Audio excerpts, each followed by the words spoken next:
It's 7 o'clock, Chair. We can go ahead and get started. What looks like we don't have the town attorney yet, but I'll keep looking in the attendees to see when he joins. Okay. Well, I don't think we need him at this moment in time anyways. All right, so I will go ahead and get started. He's on. I can see him. Hi, Rob. Oh, hey, Rob. All right. Someone else must have let him in, apparently. Okay. Good evening, ladies and gentlemen. The Town of Los Gatos Planning Commission meeting of Wednesday, December 9th, 2020 is now called to order. This meeting is being conducted utilizing teleconferencing and electronic means consistent with the State of California Executive Order N-29-20 dated March 17th, 2020 regarding the COVID-19 pandemic. The live stream of this meeting may be viewed on Comcast Channel 15 and or online as noted in the agenda. And in accordance with this executive order, the public may only view the meeting on television and or online and not in the council chambers. We are conducting tonight's meeting in a virtual setting using Zoom. All planning commissioners and staff are participating from remote locations, and all voting will be conducted by roll call vote. Mr. Paulson, would you please advise of the roll call? Yes, thank you. Let the record reflect that all planning commissioners are present. Thank you very much. And please note that while we normally say the Pledge of Allegiance at this point in the agenda, this practice has been temporarily suspended due to the Zoom format of our meetings. And so then we go on to public participation.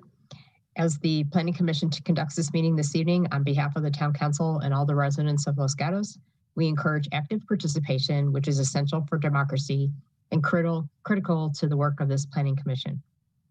That participation can occur through written comments or oral comments. Prior to a meeting, written comments about agenda items submitted to staff are always welcome and helpful. We do have written comments from the public on both items 2 and 3, and thank you for all the commenters. And during our meeting, there's 2 opportunities for the public to participate. During the verbal communications period, an individual may speak on any topic that is not on the agenda. And then during the hearing on a specific agenda item, any member of the public may speak about that item that is on the agenda. If you wish to address the commission tonight during the verbal communication period or during the consideration of an agenda item, you should join the Zoom webinar via the link and the password provided in the staff report. When I announce the item for which you wish to speak, please click the raise hand feature in Zoom. And if you're participating by phone only, press *9 on your telephone keypad. When you're called to speak, please state your name and address for the record, although you may choose to speak anonymously if that is your preference. In fairness to all who want to speak at the meeting, it is requested that you limit your comments to 3 minutes. So now we've come to verbal communications, and members of the public are invited to address the commission on any issue not on the agenda. Director Paulson, do we have anyone who wishes to speak in verbal communications? I don't see anyone's hands raised for items that are not on the agenda. Let's just give it a couple seconds here. Seeing none, we can move on, Chair. Okay. So the next item on the agenda is the consent calendar. And we do have one item to be acted upon with a single motion, and that is the approval of our minutes from our last meeting on November 11th, 2020. Any member of the commission or the public may choose to pull an item from the consent calendar for additional discussion later in the meeting. Does any committee member or commission member or member of the public wish to pull in our minutes from the consent calendar? Let's see, anyone that wants to. Okay. All right, so seeing none, may I get a motion for approval of the consent calendar? Commissioner Barnett. I'll move to approve the consent item consisting of the approval of minutes of the meeting of November 11th. Okay, and do I have a second? Commissioner Birch. I will second that. Thank you very much. Okay, are there any comments or changes to the minutes before I call the question? And then to remind everyone, we do roll call voting, and each commissioner will be asked to vote yes, no, or abstain. So I'll start with Commissioner Tivana, Yes. Commissioner Birch, Yes. Commissioner Barnett, Yes. Vice Chair Janoff, Yes. and I vote yes as well, so it passes unanimously. All right, so then we move on to public hearings, and we move on to item number 2, which is considering an appeal of a development review committee decision approving a request for demolition for an existing single-family residence and construction of a new single-family residence located in the Broadway Historic District on property zoned R-1D LHP. The property address is 101 Broadway. APN is 510-45-041. Architecture and site application S-20-003. The property owner is ZKJ LLC. Applicant is J. Plett Architect, and project planner is Sean Mullen. This hearing is a continuance from our meeting on October 28th, 2020, in which this commission directed the applicant to consider the comments of the Planning Commission, including moving the house forward to the location of the existing garage, reducing the ridge elevation of the upper level, and reducing privacy impacts created by the proposed windows. The applicant has made several revisions, and there are now yellow story poles reflecting the changes. So I'd like to see a show of hands from commissioners who have visited the site since the applicant has made these revisions. Okay.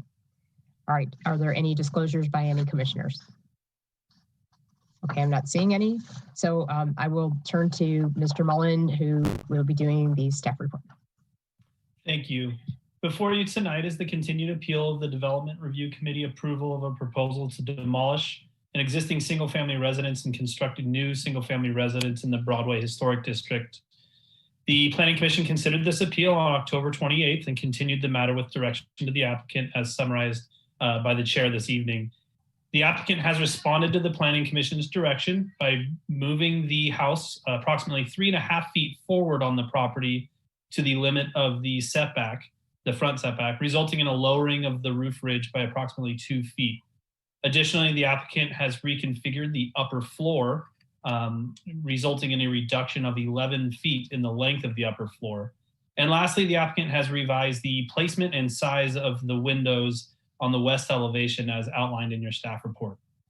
An addendum and a desk item have been distributed for this item that include a summary of correspondence between the applicant and the appellant since the last meeting, information detailing additional window size reductions on the west elevation after consultation with the appellant, and other exhibits. Based on the analysis provided in the staff report, staff recommends denial of the appeal, thus approving the project. This concludes staff's presentation, and we're happy to answer any questions. Thank you very much, Mr. Mullen. Do any commissioners have questions for Mr. Mullen or staff? Just make sure.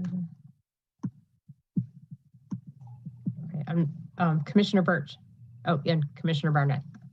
I don't know if it's the right time to proceed with a question to Mr. Schultz, but I did have one I wanted to ask him.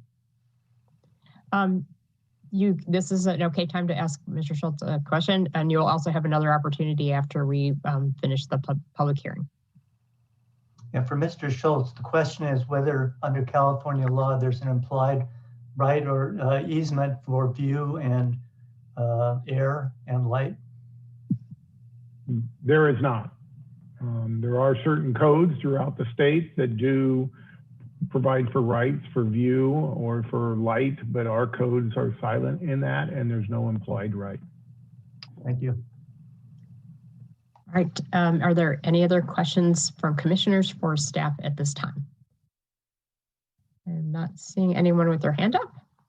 So then we will move on and we will open the public hearing and give the appellant and then the applicant each an opportunity to address the commission for up to 5 minutes. Who will be speaking as the appellant?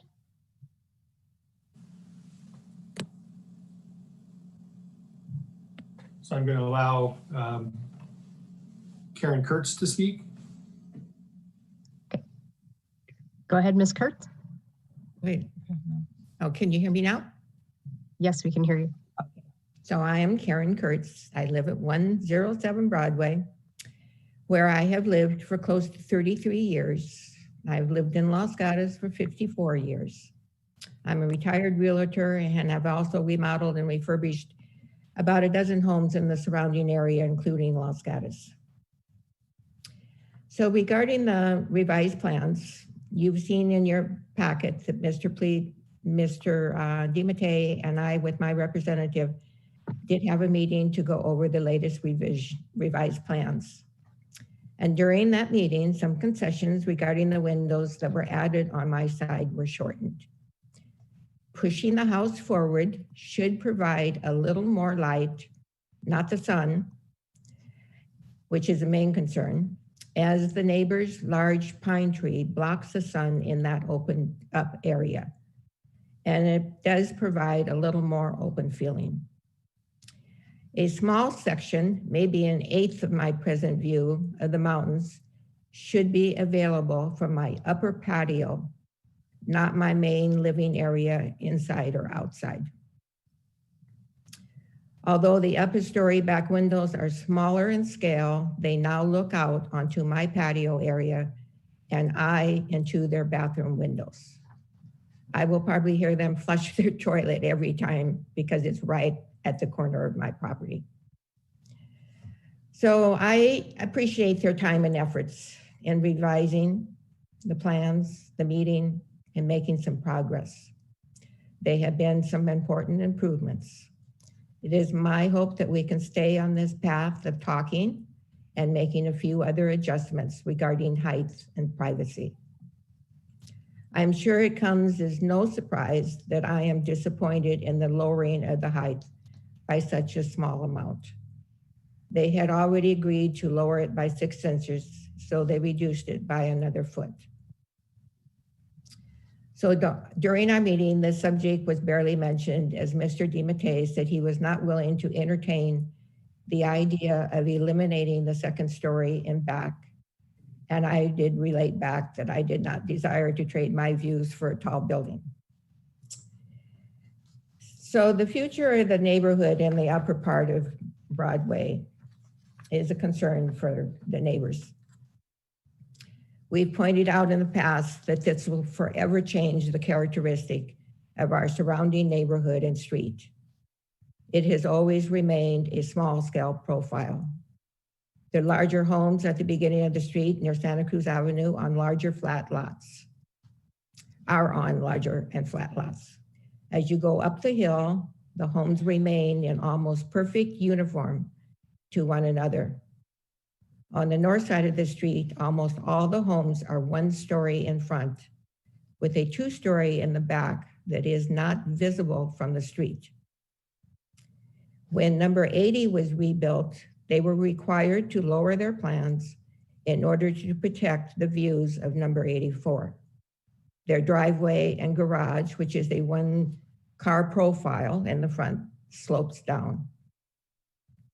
On our south side, most homes are 2-story in front, with 1-story addition not visible from the front in the back. The back addition of this project is visible from the street as soon as you turn the corner on Main Street at the Bayview condos. So I'm not opposed to change as long as it is for the better, which I believe is possible if we can take into consideration the many towns' design guidelines and the general plan goals. I still want to see something that is compatible and that blends with the existing neighborhood. It is still long and it is too tall. It obstructs any kind of continuity of its neighborhood, plus blocks the sunlight and views. I am grateful for the progress that we have made so far.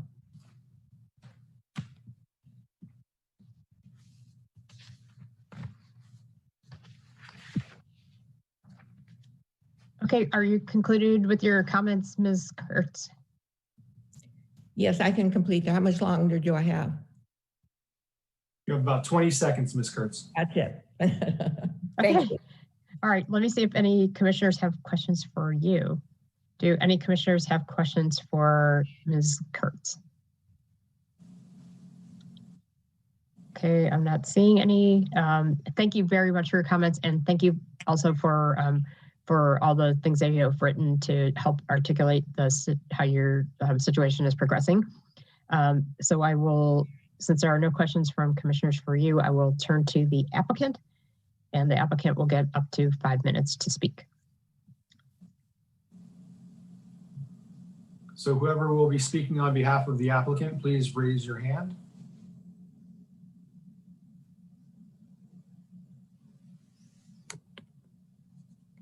I'm going to allow Jay Plett to speak. Okay, Mr. Plett. Good evening, Commission, and thank you for having us tonight. Our proposed modification design satisfies the direction the Planning Commission gave us at the last meeting. I'd ask you to refer to our sheet titled Planning Commission Modifications. I believe that was submitted as part of your agenda items. And then as I go forward, I'm going to refer to the neighbors by address because it's easier for everybody to get their bearings. It's no disrespect of not using their names. So to address the concerns of 107, we moved the house forward to the front setback. We've reconfigured the upper level. This is resulting in the upper level shifting towards Broadway by 14.5 feet, very much opening up a view corridor. We've also lowered the ridge lines, and those modifications can easily be seen on our sheet that illustrates those. The mass being moved and also the height being moved from the initial proposal to what it is today. 93's concerns are addressed by reduced mass, the lowering of the floor levels, the elimination of the large terrace, which is being replaced with a much smaller, intimate two-person porch. And in addition, we've reduced the windows on the east elevation by 25%. As Karen had mentioned, Mark and I had met with her and her representative on Monday and to discuss the new design. At that meeting, the issues that were brought up tonight were not brought up. To my knowledge, my recollection, Mark can correct me if I'm wrong. We were asked to reduce the windows on the west elevation that face her, which we did. Those windows are 2 bathroom windows and a laundry room window. They're not public windows, they're not living room windows. They're upstairs private bathroom windows, laundry room windows, and the people occupying those rooms want privacy just as much as anybody else. We also agreed the windows that don't even face her, that face up the hill, we agreed that those would be a particular size, that they would be kept small. And those windows are dimensioned on the sheet you have on the modification sheet, and we will adhere to those dimensions as shown there. Those modifications, yeah, they went in on the addendum yesterday.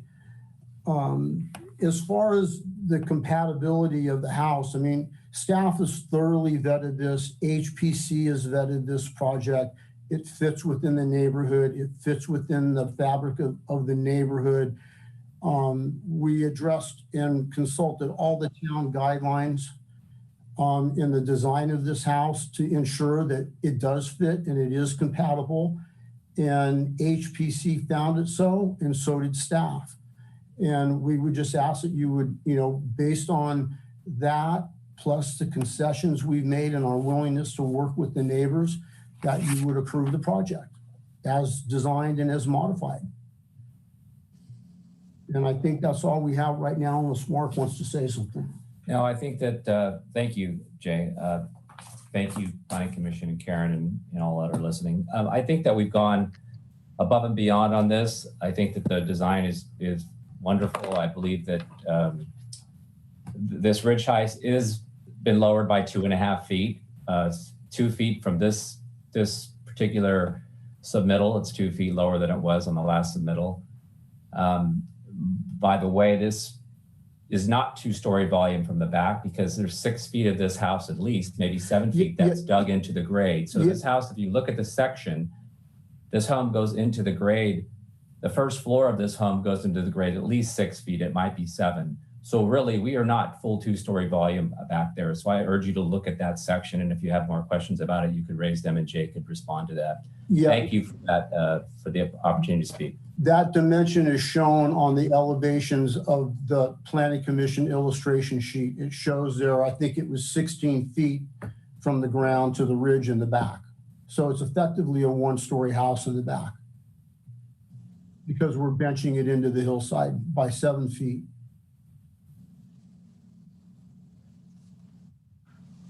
That's time, Chair. Thank you. Okay, so thank you for your comments. Do any commissioners have questions for the applicant? Vice Chair Janoff and then Commissioner Birch. Thank you. 3 questions, if I may. The first is a question to, with regard to moving the siting of the house forward on the property. When, excuse me, when the Planning Commission met with you last time, the suggestion was to move forward and ask for a variance so that you could move it roughly in the area of the current location of the house. Can you discuss your thinking about why you did not move the house that far forward? We moved it forward. It turned out what was governing was the front porch. As we slipped the house forward, the front porch came in contact with the setback before the garage did. So we moved it as close to the front setback as possible. We're on it with our front porch. The front porch is only 6 feet deep, something like that, and we're required to have a 5-foot turnaround on it because it's a new house. So the front porch can't be modified or made any smaller than it is. Just to be clear, you've when you say you've hit the setback with the front porch, you're talking about the standard setback, but not a variance setback.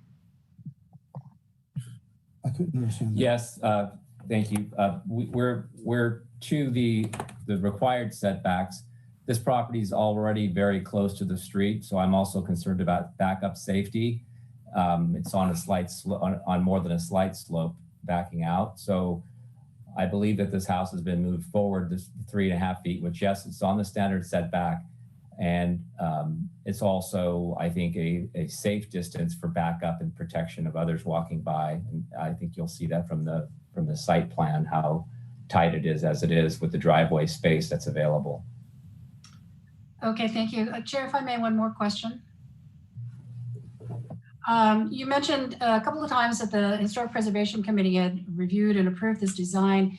Can you speak to that? It's my understanding that HPC doesn't necessarily review the new designs on structures that are being requested to be demolished. So how can you describe the input of HPC that led to an approved design? The HPC, we simply explained the design to them, the compatibility with the neighborhood, which they were familiar with. We spoke with them about the materials we were used, the style that we were using, the window design. All those things went into the back and forth with HPC, and they approved the project. I have to say they must have liked it because it was a unanimous approval. There were no dissenters. Okay, thank you. Right. Did he, that was all your questions for the moment, right? Okay, Commissioner Birch. Commissioner Janoff asked one of my questions about the front porch. So I want to clarify with that for sure. So at this time with this revised application, you're not requesting any variances at all, correct? We are not requiring or requesting any variances with this application. That's correct. Great, thank you. I had a question for the applicant. downstream neighbor, 93 Broadway, had written actually a whole design, a revised design from their perspective of what they wanted. Have you had contact with the people from 93 Broadway? We have not had contact with 93 Broadway. I believe when they saw our revised design, I'm speculating on this, by the way, I believe when they saw our revised design that they must have felt that it was okay, because I believe they may have crossed each other in the mail, if you will. Our design went in, our revised design, and at pretty much the same time he designed a house he thought we should build there, which is pretty comical. But anyway, yeah, so I believe they must have crossed each other, and perhaps he's okay with what our redesign, which is very similar to his design anyway. So Yeah, his design was even closer to his house than our design by 5 feet. So our design is far, by 5 feet farther away from his property than what he had proposed that we do. So he should be happy with that. Extremely happy. Okay, well, he had also suggested putting the patio in the back and as opposed to on the side facing the east. It's still open on the side, and it doesn't work with the floor plan to do what he wants. But you can still, the rear porch is still, you can still see from the side of it just as much as you could from the front of it. So there's really no enhancement to him. It's just bad design, All right. Well, and you had said that I was talking about that upper level deck. I guess it was it went from 200 to 50 feet. Is that right? Yeah, it's about 5 by 10 now. Okay. Yeah. And so it's your opinion that since you haven't had a communication directly with 93 Broadway, that they haven't said anything since your design came out, and it might have been a timing issue that they put their design out. Is that correct? That's correct. That's a speculation, though. I would be. I haven't had any calls or communication with him since our designs come out. And as Jay said, the effective difference between the two balconies is really nothing. So I would suspect that he is okay with it, but I don't know. But we don't know. Oh, well, we'll see if they're available to speak during public comments. To respond. I'm sorry? They've had plenty of time to respond. Well, that's correct. And they also have an opportunity. They're not the appellant per se, but they have an opportunity to speak in public comments. So we'll see if they choose to do that. Okay, I didn't have any more questions. Do any other commissioners have questions for the applicant? Okay, not seeing none. Thank you for your comments. And now we will move to the public comments portion of the hearing. Do we have any members of the public that would like to speak on item 2, which is this item? Thank you, Chair. So anyone who would like to speak on this item, please use the raise hand feature. And the first person to speak will be Larry Brandhorst. Go ahead, Mr. Brandhorst. Can you hear me? We can hear you. Okay. Yeah, I'm Larry Brandhorst. I'm a owner of the historic house at 93 Broadway. We are here supporting the appeal of the DRC approval of the proposed development 101 Broadway.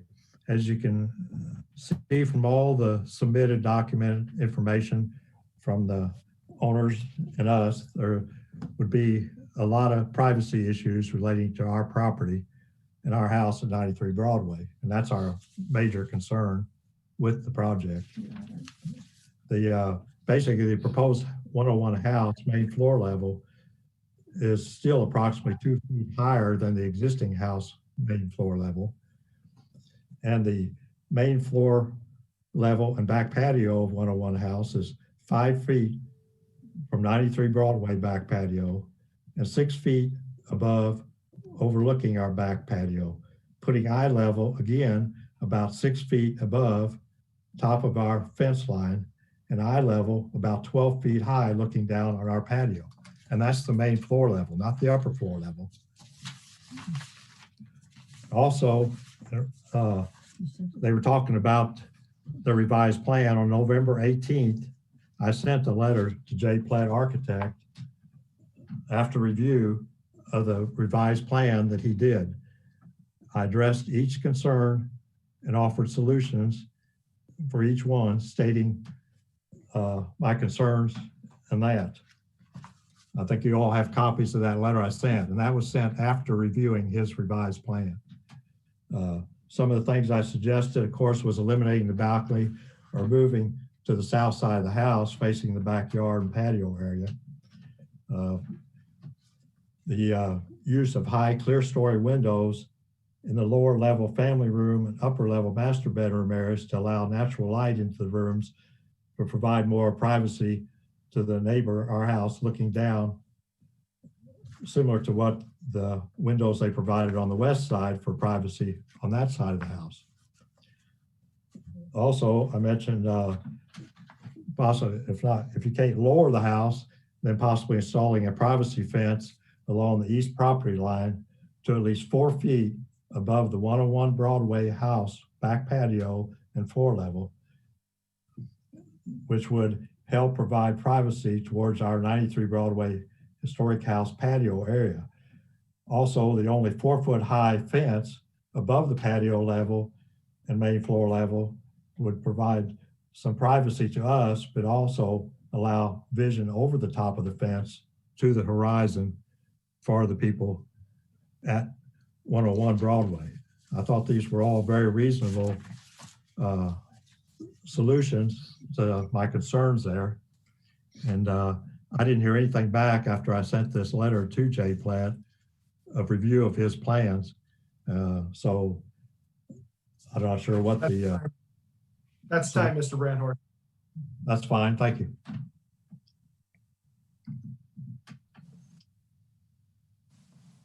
Sorry, I have to unmute myself. Let's see if any commissioners have questions for you, Mr. Brandhorst. Vice Chair Janoff. Thank you. Mr. Brandhorst, did you propose the 4-foot fence between your property and 101 to the applicants? It was in the letter I sent to J. Platt, yes, after reviewing his revised plan. I sent that November 18th, I sent it. It's a new proposal relative to our last meeting, and you haven't had any response yet from Mr. Platt, perhaps because he was thinking that you hadn't reviewed the current plan, but you in fact have. Is that correct? That was. I even stated in the letter that that was review of his plan, and it was on November 18th, basically the day after I received his revised plan. Thank you so much. Okay, so just to confirm then, the timing issue that the applicant mentioned was not the case, that you did receive their revisions that happened after the October 28th meeting, and then your response was directly to that, and then they haven't responded to you yet. Is that correct? Yeah, I received the plans, their revised plans from Sean Mullen from the city, like I think it was the 17th, and then I responded on the 18th. Okay, all right, thank you. Do other commissioners have questions for Mr. Brandhorst? I'm not seeing anyone. Okay, are there any other members of the public that would like to speak on this matter?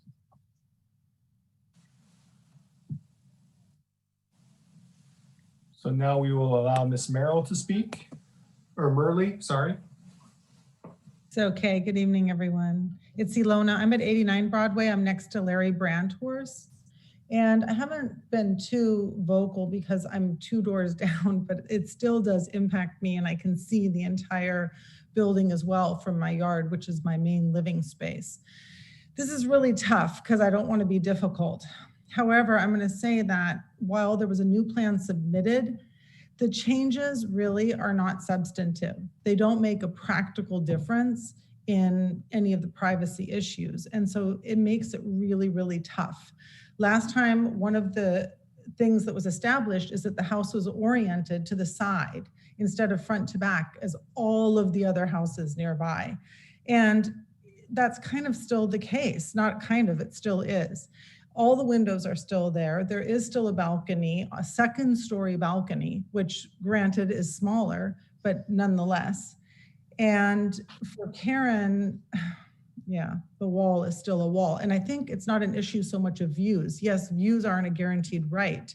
However, this is not an issue of view. It's an issue of having a wall put up in front of your living space, in front of your window. So it's not a matter of she can't see ocean and mountains and entertain. It's a matter of she's looking at a wall all the time. So the historic issue, I don't understand how it passed HPC or what they saw, because I read the guidelines and it is not in keeping. All of the houses here, we've all dug down. Larry has a basement, I have a basement, I have living space.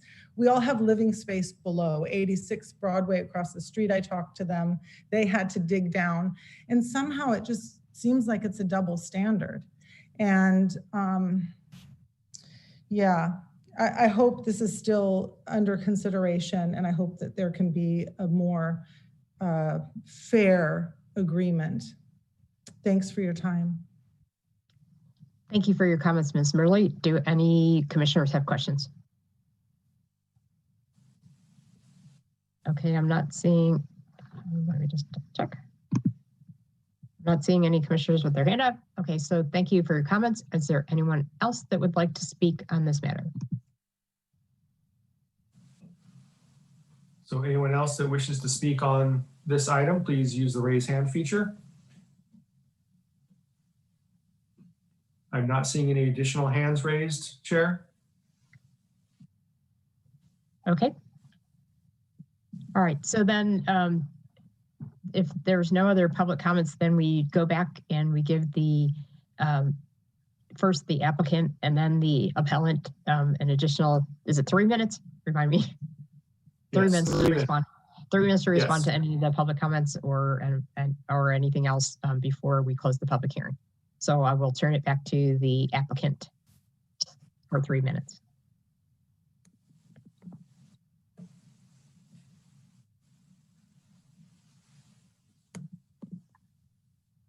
So Mr. Plett, you have the mic now. Okay, thank you. This whole issue of the floor being above someone else's floor, well, that's only by logic. It's going to be that way because the hillside steps up, just like Karen's property is above ours and her floors are above ours. And so Larry's floors are above Alona's. It's just the nature of the terrain out there. As far as benching the house into the hill, subterranean, we've done that. It's illustrated clearly in our drawing that we've given you. We're buried 7 feet in the back, and that's just to the finished floor. There's still the mat slab, lower levels. We're really down there with that. The effective height in the back is a single story. I don't know, a 25% reduction in glazing is a big change, and we think that's more than acceptable.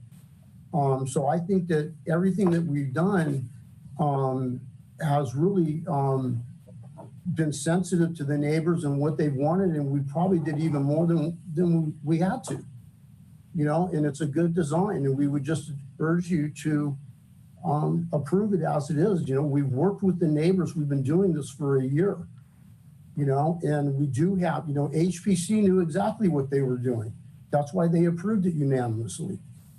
And for someone to say that they didn't know what they were doing they've been doing it a long time, and they made a right decision as far as we're concerned.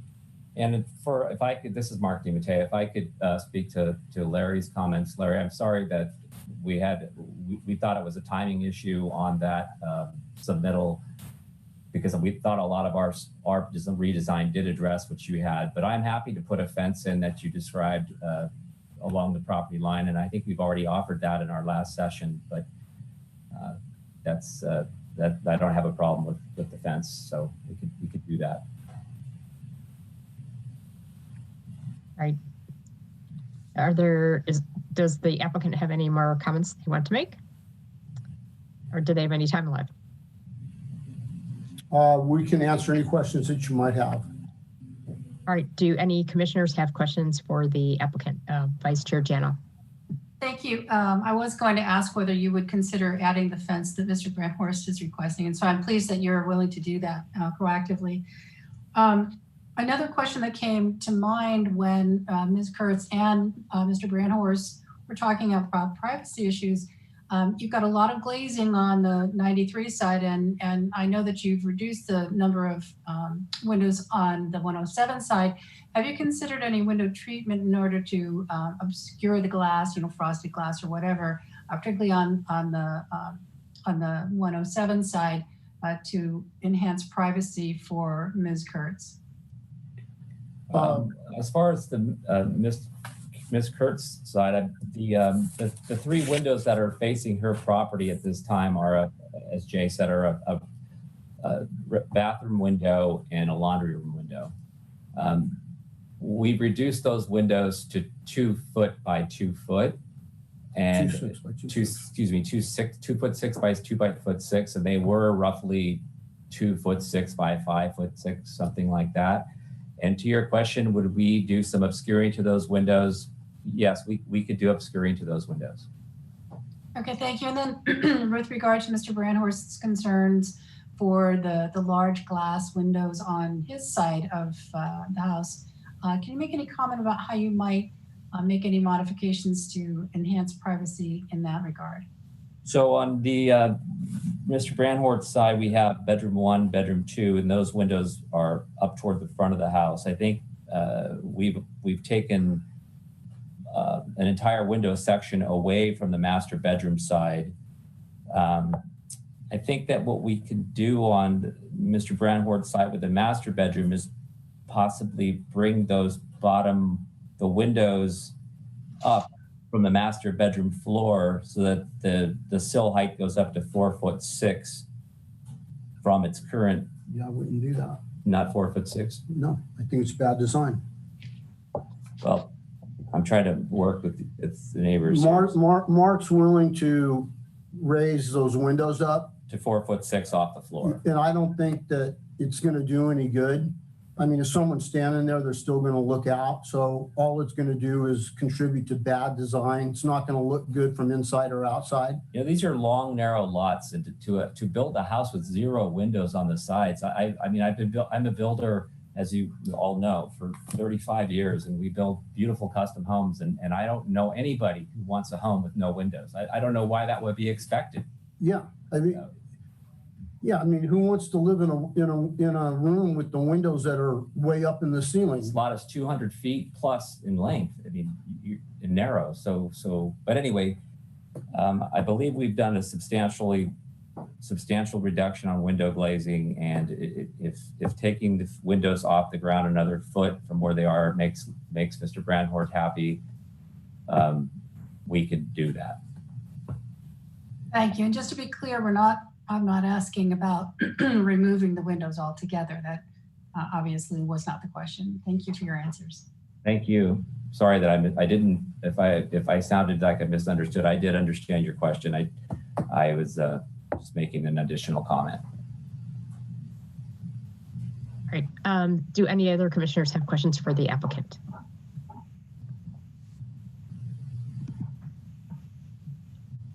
Okay, so seeing none, I will turn it over to the appellant, and you will have an additional 3 minutes to address anything that had come up since the last time you spoke. So Ms. Kurtz, you can unmute yourself. You have 3 minutes. Okay, I'm not at all understanding why the back is not considered a 2-story.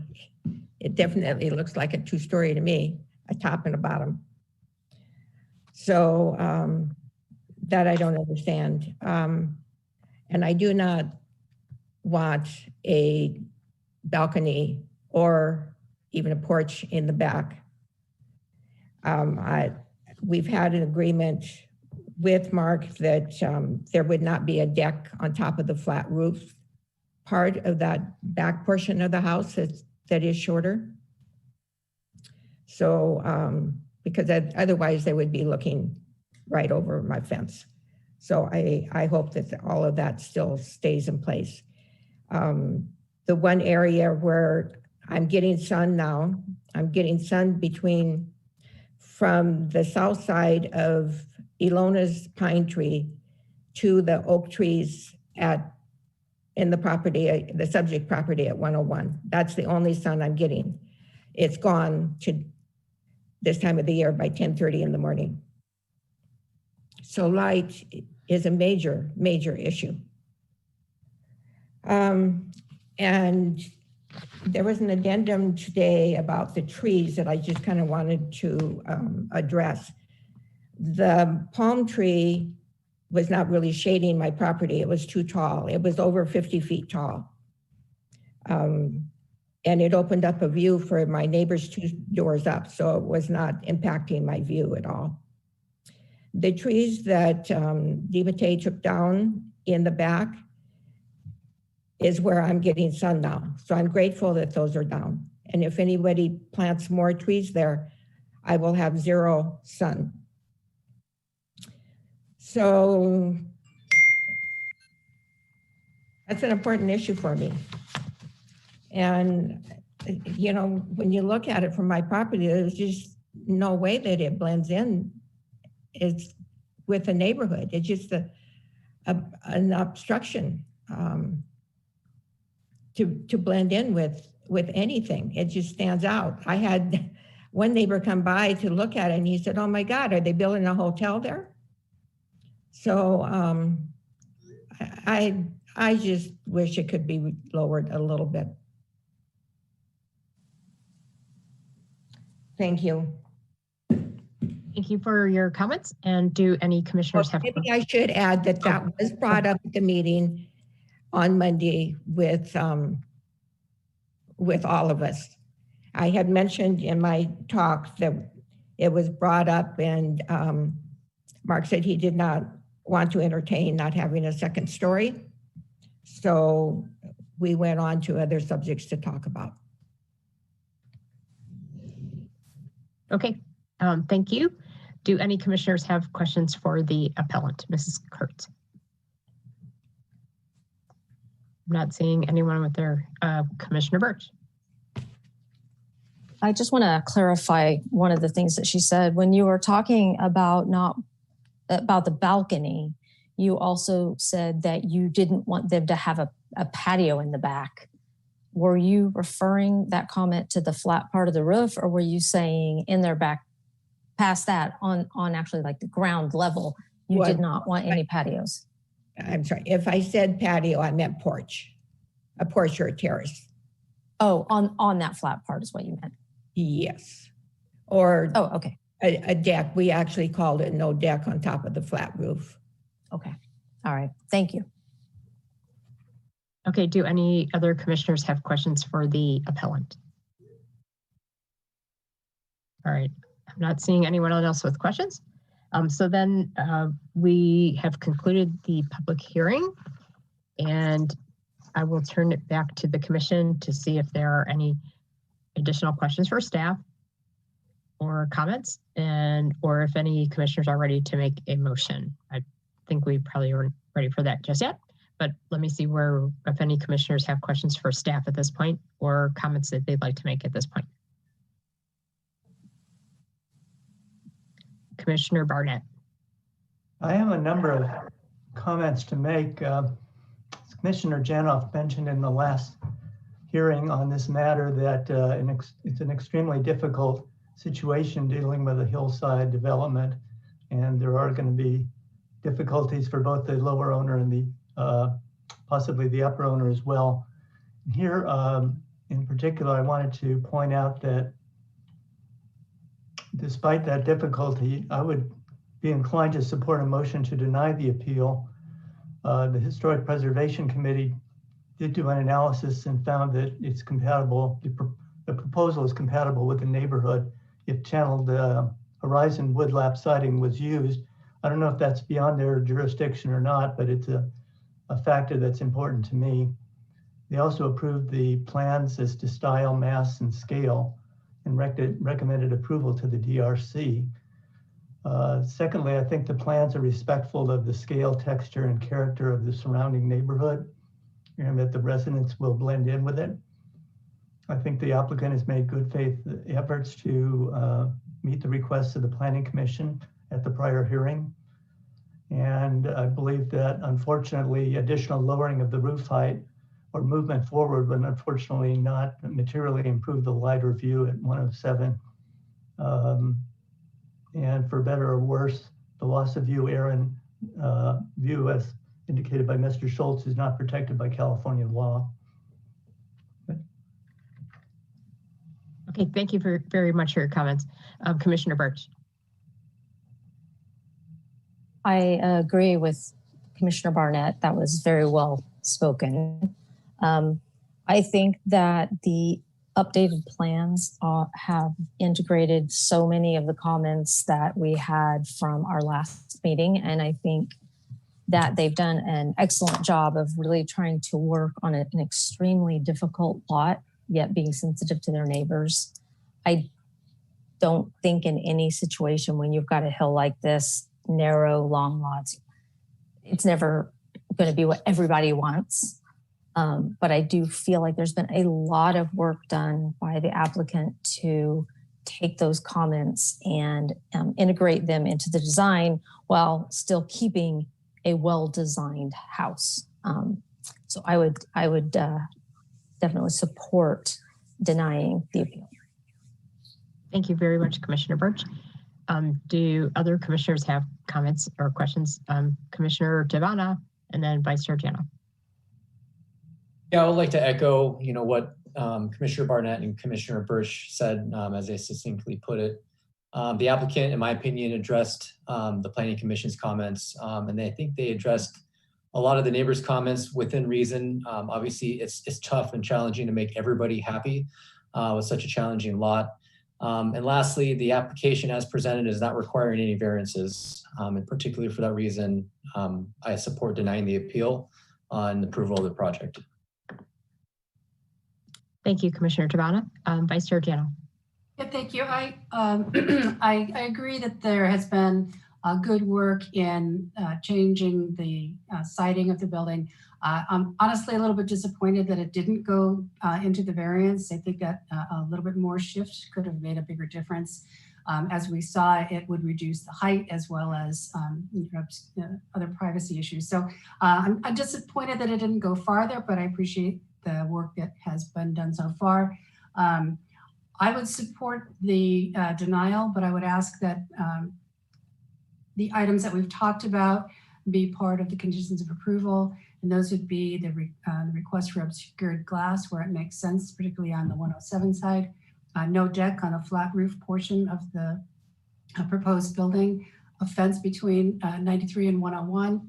And lastly, I don't have the precise wording for it, but the siding that Commissioner Barnett referenced that the HPC recommended, I think that would help to ensure that the building is in better character with the historic neighborhood. Thank you very much, Vice Chair Jana. And I'll make some comments as well. I think all of my fellow commissioners have said it very well. And I think I said this at the last hearing. This is such a difficult situation. And I went and walked to the property again today. And, the first time I looked at it, it was very clear that only keeping the exact footprint of the existing house was really going to not create any issues for either of the neighbors. And, this house really needs to be remodeled. It's in very bad condition. And it isn't realistic to expect the owner of that property not to be able to use more of their lot. And so it's a very painful situation because, there is no way to make everyone happy. And it is going to have impacts to the other neighbors. But I do also feel, as the other commissioners have said, that the applicant has done a good job of trying to accommodate some of the requirements on both sides and has made some changes and did listen to the commission's concerns. So I would be in support of denying the appeal subject to the conditions outlined by Vice Chair Janoff. So then that being the case, I would like to get a motion from one of the commissioners. Commissioner Barnett. I'll hazard a motion and probably will need some assistance on this since there's a lot of moving parts. Concerning architectural and site application S-20-003 relating to 101 Broadway, APN 510-45-041. I move to deny the appeal from the decision of the DRC and make the findings on page 15 of the staff report for this meeting, as well as the considerations that were referenced on page 28 of the original staff report. Denial is subject to the conditions of the original staff report as well, beginning on page 29, and would require the revised plans submitted by the applicant during the hearing process to be implemented, and further subject to the citing requirement required by the Historical Preservation Committee. And additionally, the considerations and proposals that were made at this meeting today would be incorporated in the requirements. Thank you. That was very well done. Is there a second to Commissioner Barnett's motion? Commissioner Birch. Yeah, I will second the motion. Okay. And I think everyone has commented on the application, but if there's any commissioners that wanted to make a comment before we took a vote, there's an opportunity to do so now. Not seeing any, so then we will do our roll call vote, and we will please answer yes, no, or abstain. I will start with Commissioner Tabana. Yes. And then Commissioner Birch. Yes. Commissioner Barnett. Yes. Vice Chair Janoff. Yes. And I vote yes as well. So the motion to deny the appeal passes unanimously. And Director Paulson, are there any appeal rights for this action by the commission? There are. Thank you, Chair. Anyone who's not satisfied with the decision of the Planning Commission can appeal that decision to the Town Council. Forms are available online. There is a fee for filing the appeal, and the appeal must be filed within 10 days. All right, thank you very much, Director Paulson. So then we will move on to item 3, which is requesting approval for demolition of a single-family residence, construction of a new single-family residence, removal of a large protected tree, and site improvements regarding a grading permit on property zoned R112, located at 62 Ellenwood Avenue, APN 510-20-068, architecture and site application S-20-008. Property owners are Lisa and Case Swenson. The applicant is Lisa Nichols from Arcanum Architecture, and the project planner is Sean Mullen. May I first see a show of hands from commissioners who have visited the site? Okay. Are there any disclosures by any commissioners? Okay, I'm not seeing any. So I will turn it over to Mr. Mullen for the staff report. Thank you once again. Before you is a request to demolish an existing residence and detached garage and construct a new residence with site improvements requiring a grading permit and removal of a large protected tree. The project includes 6,000 square feet of countable floor area comprised of a 2-story residence with an attached garage and a pool pavilion. The subject property is 32,733 square feet located on the northwest side of Ellenwood Avenue. Given the size of the property, floor area is limited to 6,000 square feet by the Hillside Development Standards and Guidelines, despite the property's location outside of the Hillside area. The applicant proposes construction of a 2-story residence with an attached garage, a detached pool pavilion with a covered patio, and a swimming pool. The project was reviewed by the town's consulting architect, who noted that the residence is well designed and made several recommendations to address consistency with the residential design guidelines. The applicant has responded to these recommendations as outlined in your staff report. The project proposes the removal of 2 protected trees, one of which is considered a large protected tree.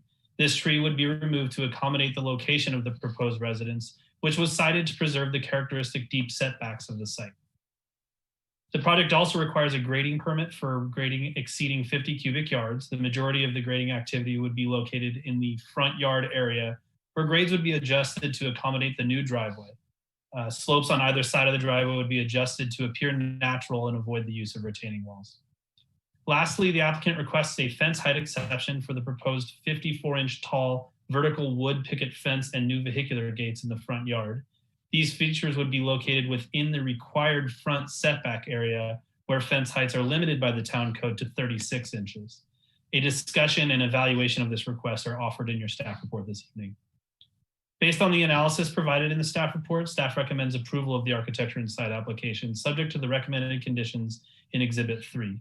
This concludes my report, and I'm happy to answer any questions.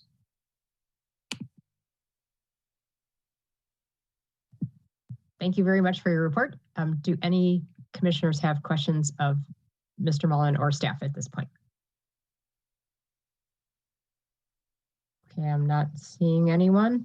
So then we will now open up the public hearing and give the applicant an opportunity to address the commission for up to 5 minutes. Who will be speaking for the applicant?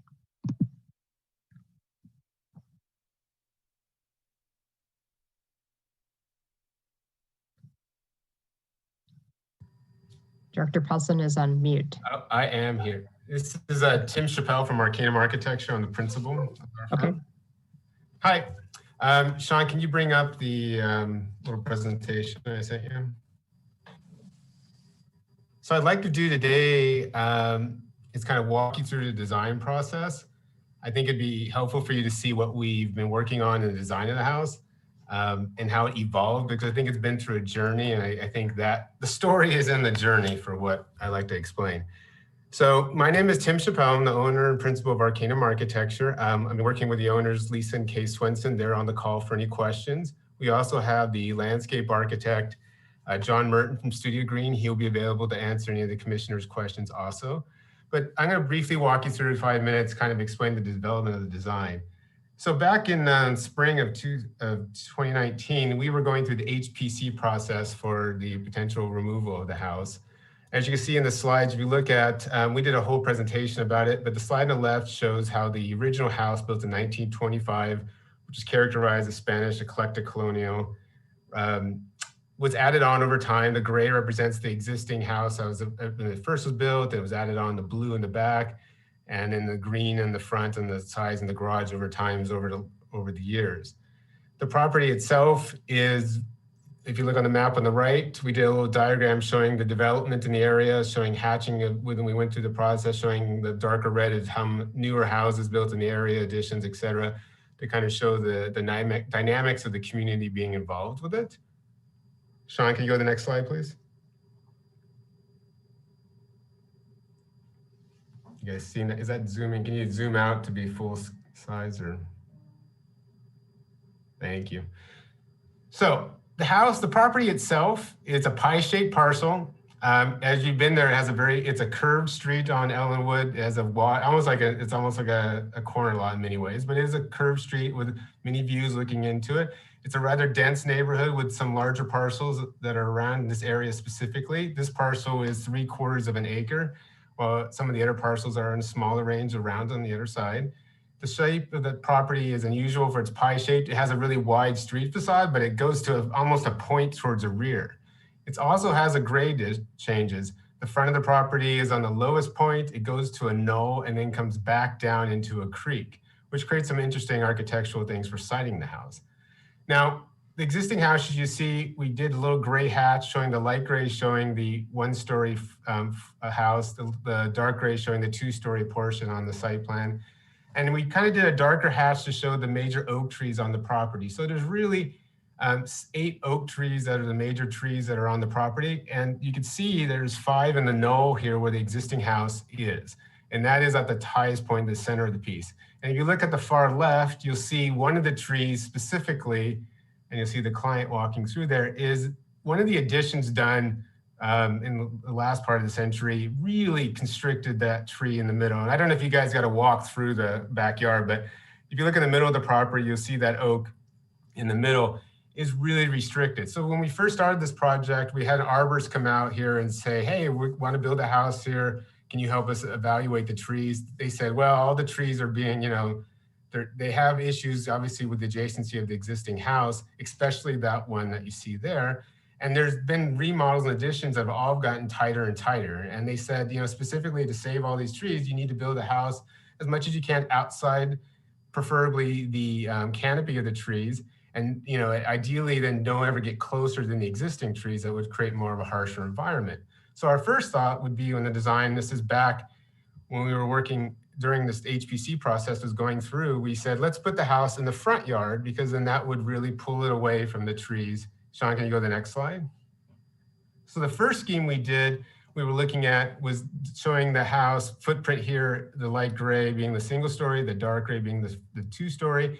We pulled the house specifically into the front yard of the property, well within the setbacks that you're supposed to do, and maintained all the trees at the top of the knoll. When we were going through the HPC process, some of the board members brought up the fact that, hey, I know this neighborhood, I walk it all the time. They asked about what you were planning to do on the property. They said by building in the front of the property, this would have a huge impact potentially on the neighborhood. And it was surprising. They said, because of the density of the street, this kind of visual park that's there in essence right now, that kind of uphill slope to the existing house, is really part of it's kind of really well received by the community. And it would be a huge change to remove that. And at that point, we talked to the planning department about that, and they said, wow, it seems like this is going to be a big issue with kind of how this fits in the neighborhood. The only other thing to do would be to remove, maybe one of the big trees so that we can push the house deeper and keep it close to where it is right now, which we were getting feedback seemed to be the best solution to maintain kind of the fabric and the massing of the community. So we said, okay, so we went back to the drawing boards at that time. Can you go to the next slide? And then that's how we evolved with the site plan that we're presenting today with the current design, is we end up showing in the presentation, removing the one oak tree here. And the reason we chose that tree is obviously part of it was its health, but all the oaks on the upper hill are in the kind of 45 to 50% ratio of health from what they said on the arborist report in the town. But it was the one that was closest to the street. So the idea is that by removing that tree potentially, sacrificing it for the good of the neighborhood in the front yard, we could position the house as far back on the property as possible. And so that's kind of how we came up with a general site plan of the house. And then if you look at the massing of the house, you'll see it's what we call compound architectures. We don't want to build a big rectangle here. The massing of this house, we don't want to have a big box that's 2 stories all the way across. We like to build up, like the existing house, go from 1 story, you can see at the top, to a 2-story taller, to a 1-story at the bottom of the page. That terracing would really soften it and also pushes the 2-story mass as far away from the neighbor property lines for privacy, et cetera, for all those reasons. And that was Powell, that's time. What? 5 minutes goes by quick. That's time. Can I have 1 more minute to finish? That is up to the chair. I'll allow it 1 more minute. Okay, thanks. I just wanted to point it. All right, go to the next slide. So when we actually did a story polls, we showed the story polls onto this design. We kind of followed the Spanish colonial with this. We met with the neighbors. Neighbors liked the design. They liked the concept of it. We met in July. But then when the stories polls went up in October, if you go to the next slide, there was concerns. Oh, one more. There was concerns about the height of it. One of the neighbors specific at 66 Ellenwood was concerned because they live on a 2-story house and they spend most of the time in the 2nd story. They look over the garage. So what we did in the next slide is we reduced the height of the garage by 3 feet to accommodate that. The next slide. And we reduced the overall height of the house over 2 foot 8 inches. Then what we did is we used a different palette. We changed a gable to a hip. We changed the palette to be more earthy and soft and use all these natural materials. The next slide. And then this was the presentation that we put up on the board that we put in front of the house. If you look at the next slide, this was another even more up-to-date rendering. Wanted to show the whole concept from the street is that we are doing this layering of the house up to the house. Keep all the natural materials, soften the palette so it feels earthy, so it recedes as much as possible, using stones, plasters, and woods. And we're doing landscaping in the foreground. The fence right now is right on the street. It's very harsh. We're pulling it away and create this softness, and then adding trees now in the foreground to create this more park-like setting with this little kind of orchard of sense. So it's not as stark and as it is right now, and create more of a rural as opposed to a formal presentation. Thank you. All right, thank you for your presentation. Do any commissioners have questions for the applicant? Commissioner Barnett. Yes, can you explain to me the background of going to the darker color palette? There may have been something in the staff report, but I'm not sure I followed it. Do I need to raise my hand or how do I? Oh, okay, no. So, all right. So what we did is when we did the story polls, there were questions by the neighbors that they thought the house seemed bigger. And so we thought, well, by making the house darker, that could be a way to make it feel softer and kind of make it recede more. It's more, instead of being, we always had like a soft cream tone to it, but we thought by making it darker, it might recede more and be a friendlier house. So that was the concept. It's interesting because we were kind of we actually withheld going through design and review through this process 1 month so we can redo the story polls and work with the neighbors. Because when we had feedback from the neighbors, we wanted to respond to it, not wait to the planning commission meeting, which is typically what we normally would do, but we wanted to respond and be proactive and try to make adjustments so that we're showing we're doing what we can because the owners and us, we all want to do what we can to make it the best project we can for the community. Thank you for your comment. Thank you. All right, do any other commissioners have questions for the applicant? All right, I'm not seeing anyone with their hands up. So then we will move to the public comment portion of the hearing and give any member of the public an opportunity to speak on this item for up to 3 minutes. Thank you, Chair Hansen. Anyone from the public who wishes to speak on this item, please use the raise hand feature. I'm going to allow Judy Wallace to speak. You have 3 minutes.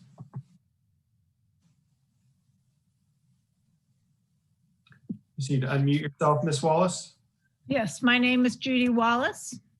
I live at 68 Ellenwood Avenue, within the 300 feet of the project at 62 Ellenwood. I've lived here for 50 years.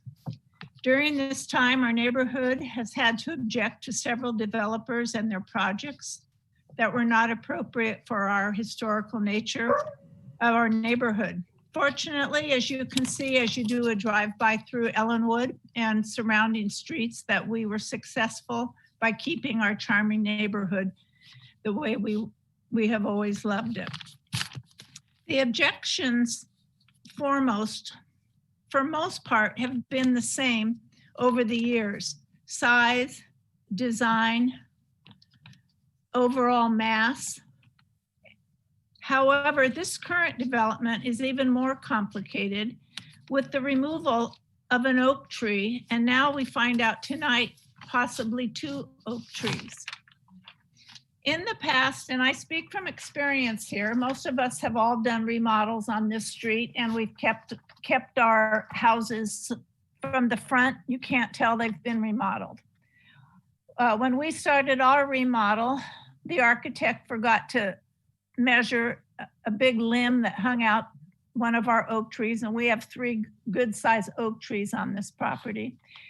And we were not allowed to alter the oak tree in any way whatsoever. They wouldn't let us trim the branch to fit the extra 3 feet for the entire backside of our house. So we had to reduce the backside of our house by 3 feet. That took care of 3 feet of a master bedroom, of a bathroom, and several closets.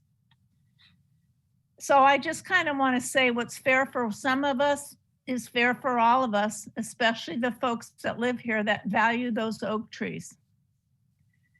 Tonight, I represent a small sampling of the neighbors' objections. And if I had been able to show you, we have a map prepared with just 13 people just on a couple streets around Ellenwood. We have, and you have received a lot of letters as well. A lot of people that objected the projects don't write the letters, don't want to get involved, know the Swensons for a long time, and don't generally want to get involved. But the most of us that have written letters and are filing our complaints don't want to jeopardize what we feel is character of the Swensons. We're just objecting to the size and the mass of this house. And the architect mentioned that it was a 2-story house. If you count the basement, it's really a 3-story house. So I want you to remember that. And as I look at his plans in detail tonight, I say, why can't you move that house all the way back to the lower part of the property and put the pool in the front if you have to? So, I mean, there's ways to get around taking those trees down or That's reduce fine. the overall size. Am I done? That's time, yes. All right. Thank you for your comments, Ms. Wallace. Do any commissioners have questions for the speaker? Okay, seeing none, thank you. Do any other members of the public wish to speak on this matter? So the next person will be Robert Clemente. Thank you. My wife and I live at 67 Ellenwood, which is directly across the street from the proposed development, 62 Ellenwood. My 3 objections to the plans are based on the project not following the recommendations stated in the Los Gatos residential design guidelines. Number 1, the house does not respect the character and scale of the neighborhood. It just seems like it's too large and too modern. This house does not maintain the friendly presence to the street as dictated in the residential design guidelines. The proposed plans are neither historical nor in keeping with the neighborhood plans. And thirdly, as Judy Wallace mentioned, the removal of the oak tree is in opposition to the town's guidelines stating mature landscaping should be preserved. This morning, the architect, Tim, was on site and we were able to speak to him about the quote, commercial look of the building. His comment was that the computer rendition always appeared to be more stark and severe than it actually will be. But I told him that was the only thing the public had to go on. So that's the only really point of reference that we have. And you, the Planning Commission, have a tremendous opportunity to maintain the historic nature and architecture of the neighborhoods like Almond Grove and Glenridge. Thank you very much. Thank you so much for your comments. Do any commissioners have questions for the speaker?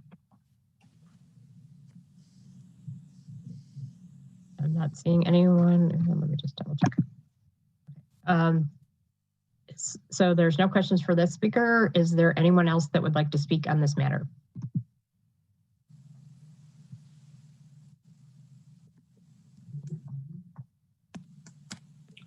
So we will allow Susan Pinkel to speak.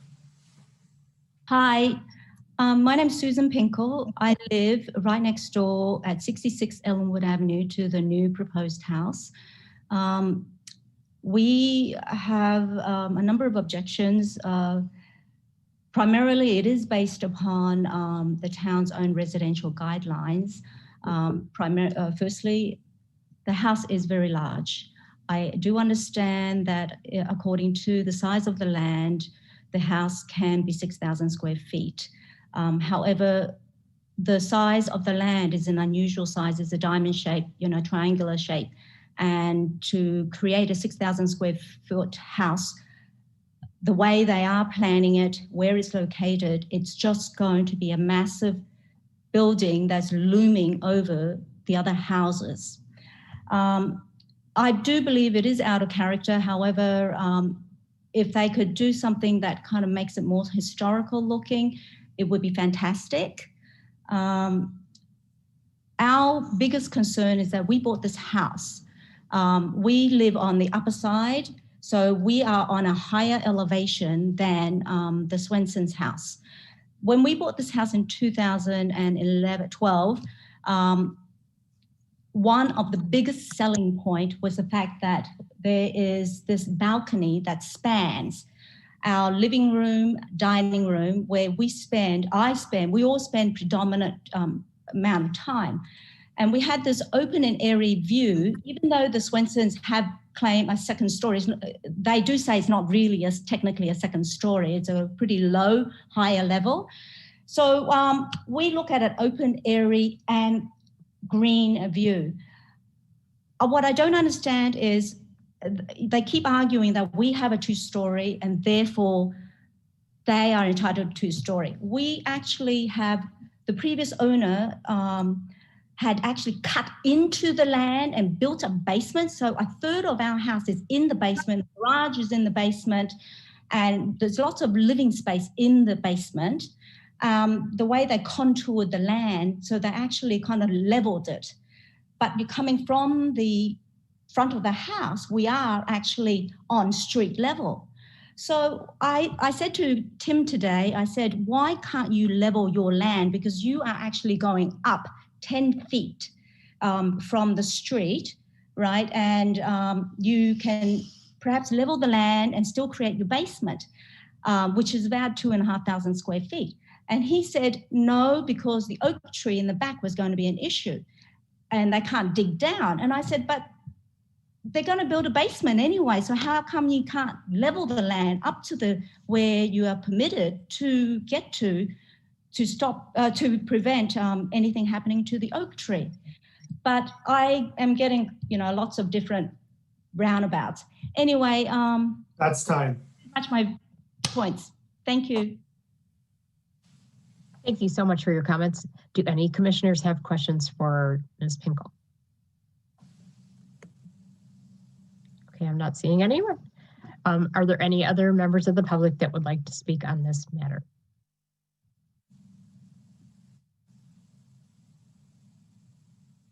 I'm not seeing any further hands, Chair. Let's give it a second. Oh, got a couple.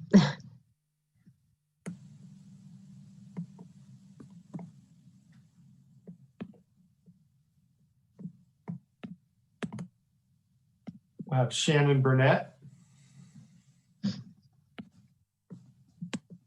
Yes, Shannon Burnett. We live at 54 Hernandez. We can see the house from our backyard.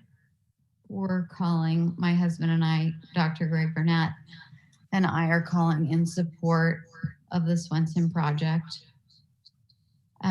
We have grown up here. I've lived here for 45 years. My husband grew up in the house 85 Ellenwood.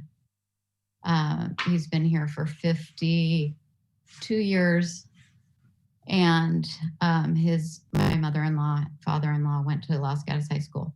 So anyway, we absolutely love our neighborhood. I've heard comments about the historic nature of our neighborhood, but as we all know, as you drive around, there are multiple different styles. We have a demolished building that's been sitting here for years on the corner of Hernandez and Ellenwood, and nothing's been done about that. I'm shocked that people are pushing back on this project. It looks like a beautiful home. It sounds to me like the reason the oak tree is coming down is because there was a dispute about pushing it too close to the street. So they obviously were accommodating that. And they've been very mindful of the materials. Again, it looks like a beautiful home. It enhances the neighborhood, in my opinion. And we've seen things that they've built in the past, other homes of their own. And then also the Swenson family obviously has been here for 100 years in this area. And the quality of materials, styling, construction quality will all be at the utmost. And I just want to comment, I actually did the interiors on 66 and for the Posadas, the previous owners. And I saw that after it was remodeled by Tony, no, I can't remember who the architect was, but it seems considerably more disproportionate lot size and house size to the Swenson's project. So I'm amazed that neighbor is even commenting. And that balcony looks over into the Swenson's backyard. So again, she talks about spending so much time there. I don't know her. I love my neighbors whom I know, but it does seem like an odd complaint. Anyway, I just wanted to call in and say that we're in support of that particular project and that the plans look beautiful to me and to my husband. Thank you so much. Thank you for your comments. And do any commissioners have any questions for Ms. Burnett? Okay, seeing none.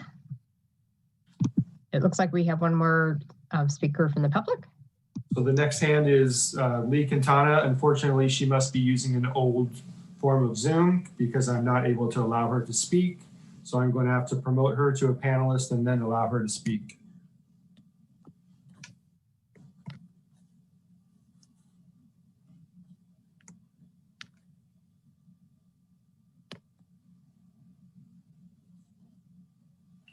So Lee, you can go ahead and unmute yourself and then you should be able to speak.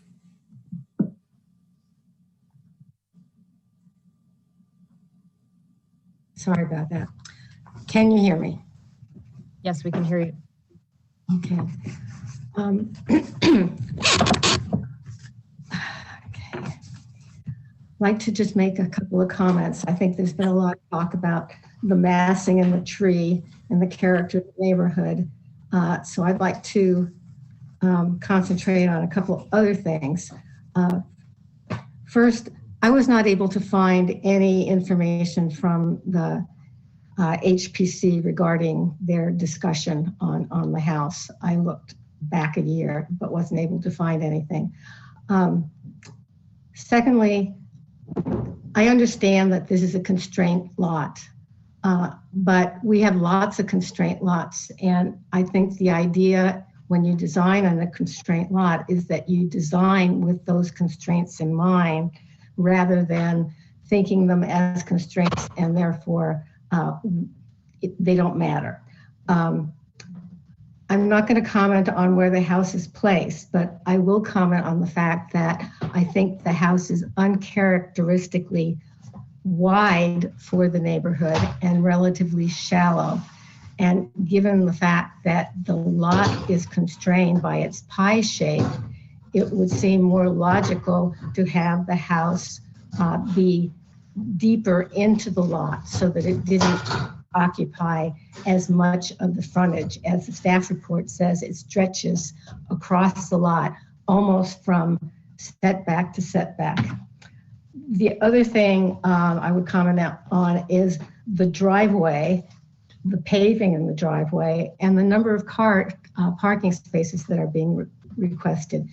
Mr. Cannon suggested reducing the amount of paving, and what the applicant came back with was reducing or not reducing the paving, but changing it to pervious paving. That doesn't cut down on the feeling of all the hardscape that this site has between the driveways and the garages and the patios and the solar panels and everything else. The other thing is the fencing and the gates. Back to the cars. I'm not particularly sure why a residential house needs to have 9 or 10 parking spaces and a driveway that's 18 feet wide that could accommodate additional parking spaces along that. It makes it seem like it's a commercial enterprise, and that was my husband's reaction to it, and he doesn't usually comment on these kind of things to me. In addition, I'm not sure that the gate that's on the southern part of Ellenwood is set back the required amount of feet, or when it's open, whether there is room for a car to move in and then close. I'm also curious about why the driveway starts at one end of the project and crosses the project to the garage. In terms of the fencing and the request for an exception, I'd like, oh shoot. Can I finish my sentence? Yes, you may finish your sentence. I was going to quote from the zoning code because I do not believe that the justification meets the 3 criteria that would allow for a special exception for the fencing. Love it that somebody asked me that question so I can explain. Thank you. Okay, thank you for your comments. Do any commissioners have questions of Ms. Quintana? Vice Chair Janoff. Yeah, thank you. Ms. Gaetano, could you please continue to explain your concern with the zoning code? Okay. The zoning code on fences, which is relatively new, does allow for exemptions for existing fences that are not consistent with the new requirements. And then it also allows for exceptions if certain criteria are met. And there are 3 criteria. One is a special privacy concern that exists that cannot be practically addressed by additional landscaping or tree screening. The second one is special security concerns exist that cannot be practically addressed through other alternatives. And the third is a special circumstance exists, including lot size or configuration, where strict enforcement of these regulations would result in undue hardship. I don't believe that it meets any of those. As far as the privacy concern is, if they set back their fence, higher fence to the setback line, they would get more privacy than having it closer. In addition, they have a fenced in front patio, which provides privacy. As far as the special concerns for addressing security for pets and people, they have a dog run that's on the plans that I can see. And the backyard provides plenty of security, plus the gates from the driveways. And the circumstance of the property itself, well, the configuration, I don't think provides a special circumstance when it comes to the fencing. It is an odd shape, but that doesn't affect it. And so that's what I don't think. Okay, yeah, I think that answers the question. Thank you very much, Ms. Gaetano. Okay. Is there anyone else that from the public that would like to speak on this matter?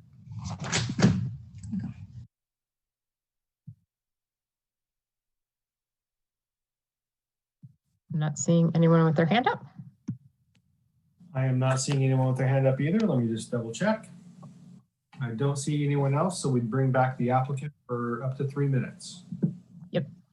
All right, so yes, so we would invite back the applicant to address any concerns that since you last spoke, or anything else that you'd like to present to the commission before we start our deliberation.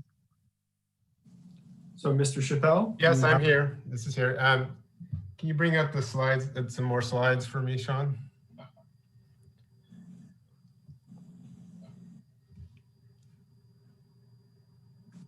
So one of the things, there's 3 points that have been brought up by the neighbors in our communication with them. Specifically, it's the size of the house.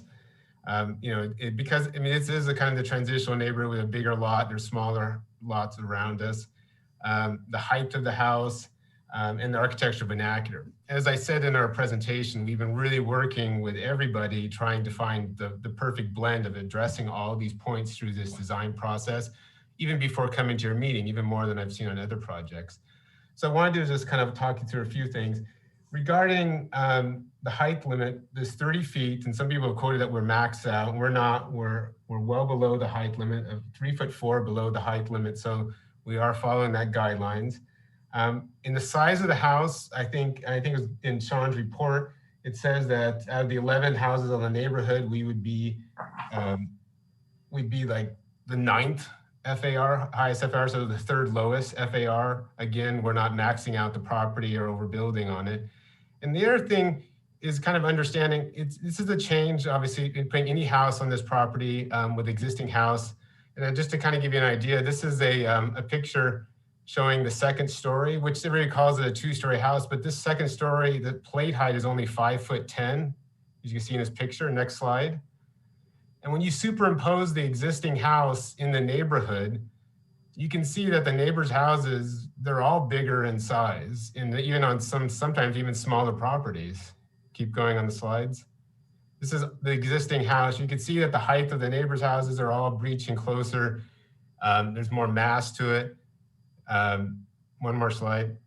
I just wanted to kind of reiterate as a scale perspective is, we understand that people are used to the size of this existing house, but it is kind of a dwarfed house. So any development of it in 2-story or 1-story, it's going to have an impact, and we understand that. We want to be careful with that. And that's why we've been making all these changes beforehand in anticipation of that.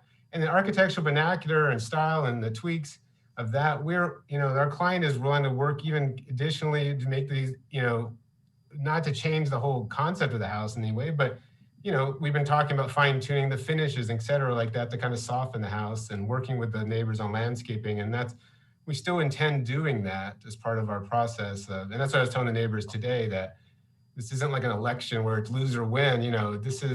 We still want to work and make this right for the community. We're committed.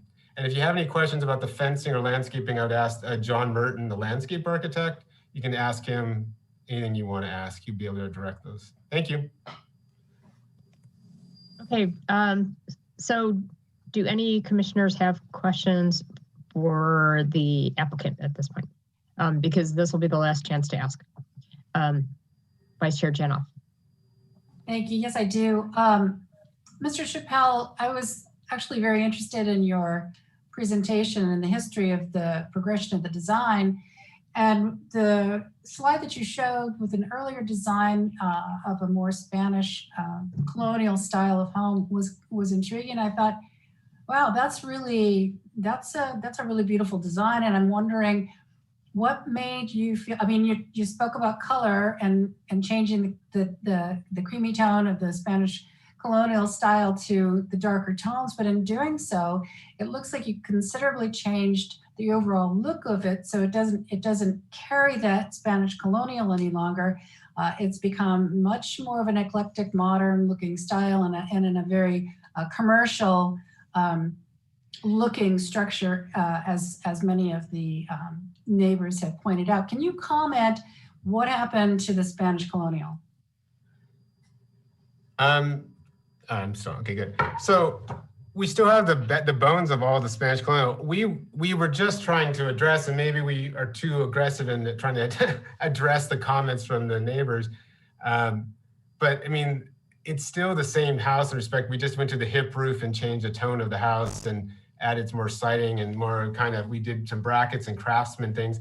Again, the textures and depth, if you look at the material board, we added more wood to be more, to give it kind of more, we feel more earthy feeling, which would be more kind of, again, this edge of Northern California cottage feeling. But to me, that's like to do with the vernacular and the twisting of the details. I mean, that's something we're willing to kind of to work with, with you in your feedback tonight. I mean, that's very workable. That's the kind of things we're looking for feedback. Thank you. And one other question, if I might, was there any discussion? Was there any discussion about, when you put a 2-story structure at the very crest of the knoll on the property? I understand the recommendations of HPC and the constraints of the trees and all, but you really wanted to put in a very tall structure on the tallest portion of the property. Any consideration to reorienting it, as some have suggested, lengthwise in the pie shape, rather than cross the entire front of that very tallest portion? Well, that's the issue. So that would mean more tree removal, because the trees, if you look in the diagram, in essence, they go from side to side, bisecting the property. They go across the knoll. If you look at the canopies and the structure of the trees, that's the issue, is they split the property in two. And so that is the issue of why we can't build deeper. It's kind of like the front yard or the backyard. And that was kind of all of our negotiation of doing it, communication with that. That's all it was. That's why where it ended. Thank you. Do other commissioners have questions? Commissioner Barnett. Yes, it sounds like you've done an admirable job of canvassing the neighborhood in terms of building sizes. I was wondering if you had a conclusion about the predominant architectural style in the neighborhood. Well, it's eclectic. A lot of the houses are there's a lot of ranch houses, and there is a lot of kind of bungalow cottages. There's a Tudor next door. I mean, it is very eclectic. most of the houses also had hip roof forms, which is one of the reasons why we were imposing the hip roof form. And the hip roof form goes with Spanish colonial. And that was kind of the driving force of kind of using that as a kind of soften that form. They're synonymous with both, but we found that it's so eclectic that actually the Spanish colonial that we're proposing originally, it's still in that concept, was kind of more of the anomaly of sorts in the neighborhood. But it feels, it's still the language fits with the neighborhood. Thank you. I had a question. So I wanted to ask about the driveway. So there's a grading permit that you have to have for all the digging. So what led to having to do this? Because I mean, you're not there now. This is the new thing. So what are there any alternatives that don't involve as much grading? Well, what we're trying to do is trying to create a natural feeling in the front. I don't really know if I have to look at and see if that's the data of that information is accurate, that the grading is all in the front yard. I know by what we're doing is by trying to fit the house as far back from the street, is we are doing grading at the base of the house more for kind of just the way it's coming out to be that way. I mean, right now there's a big circular driveway there right now, which is, we're trying not to do the long circular driveway. We're just doing it from one side. But we did try to do a driveway that was softer. I mean, the existing garage and stuff orientation right now on the existing house is when you drive by, it's a long house. You have the garage facing the street, and that's something we don't ever want to do. And in architecture is try to have a garage facing the street if we can. I mean, that's always what I hear on these boards too. So we turned the garage, and all those things were done to try to create a better look on the street facade. So there was a reasoning for it. It wasn't just to create a long driveway. It was kind of a combination of all the architecture. And not having it as close to the street. Okay, what about this additional 6 parking spots? I mean, this is a kind of unprecedented. I've been on the planning commission for 6 years, and I haven't seen anything with this many parking spots. So what is the reason for it? Well, the owners requested additional parking, and if you look at the site plan on the E02, you'll see the auto court area where the cars pull in. We could have a driveway, another big driveway go to the street. Instead, that's kind of the pull out area. I mean, those kind of things are discussable, always with the owners. I mean, right now, if you're on that street right now, the front of the property is kind of the gravel there becomes a neighborhood parking area out front too. They've been providing neighborhood parking already for the community. I think the idea is that their guests will be inside the property and not on the street to minimize the street traffic, because it is a different type of parcel. It's, and the neighbors I've talked to, they all complain about people parking on the street in front of each other. But that's always a discussable subject. Okay, I'm sorry about that. Okay. So I don't know if other commissioners have the same feeling, but it struck me as a concern. Commissioner Birch. Thank you. Yeah, to add to that, and one of the public speakers asked about this, the long driveway that goes all the way across to the garage. I'm wondering why you situated it that way. In particular, because, I've read the letters, we've listened to the people that are speaking today that are talking about the neighborhood compatibility and the massing. Well, as you walk up and down that street, you're right, some of the houses may be bigger, but they're very tucked away, hidden. Whereas you've got a long driveway and everything, so there's less landscaping, there's less ability to soften the property. So it feels very, very large. By not perhaps having a big driveway cut across it, there could be significantly more landscaping or the ability to soften the front of this. So I'm curious about the thought process to that. And then if it's okay with the chair following that, I have a couple more questions. Oh, go right ahead. Okay. Do you want me to respond to that first? Is that? Yes. So yeah, that'd be great. Thanks. The shorter driveway would be a steeper driveway requiring more grading. One thing is what we were trying to do, if you see, is we're adding more landscaping to the front. I mean, the idea is to have more trees, landscaping and meadow in front that's parallel to the house, that's parallel to the street. So we are providing a lot more layering than is right now. I mean, I think the end result is you're going to end up with the house being much more softened from the street than it is the existing house right now. I mean, that's our intention by planting heavily in the front yard. Because right now it's an extremely, it's a very form articulated and almost very harsh facade where you have a metal and stone fence that's, I don't know how tall, is it 6 feet or whatever, going across right on the property line. And then there's just kind of this blank green grass that's a plane that's sloping up to another asphalt driveway. And then the house itself. There's really little layering, and this is more of a sophisticated thing to get people off the street, hide their cars when they get up there, add the layering of trees and whatnot to soften it. You know, I thought what it did is it minimized the view looking down the driveway at the house by putting it in the corner. All those things were pulling less chances of looking up the driveway as much into the house, which you see a lot of.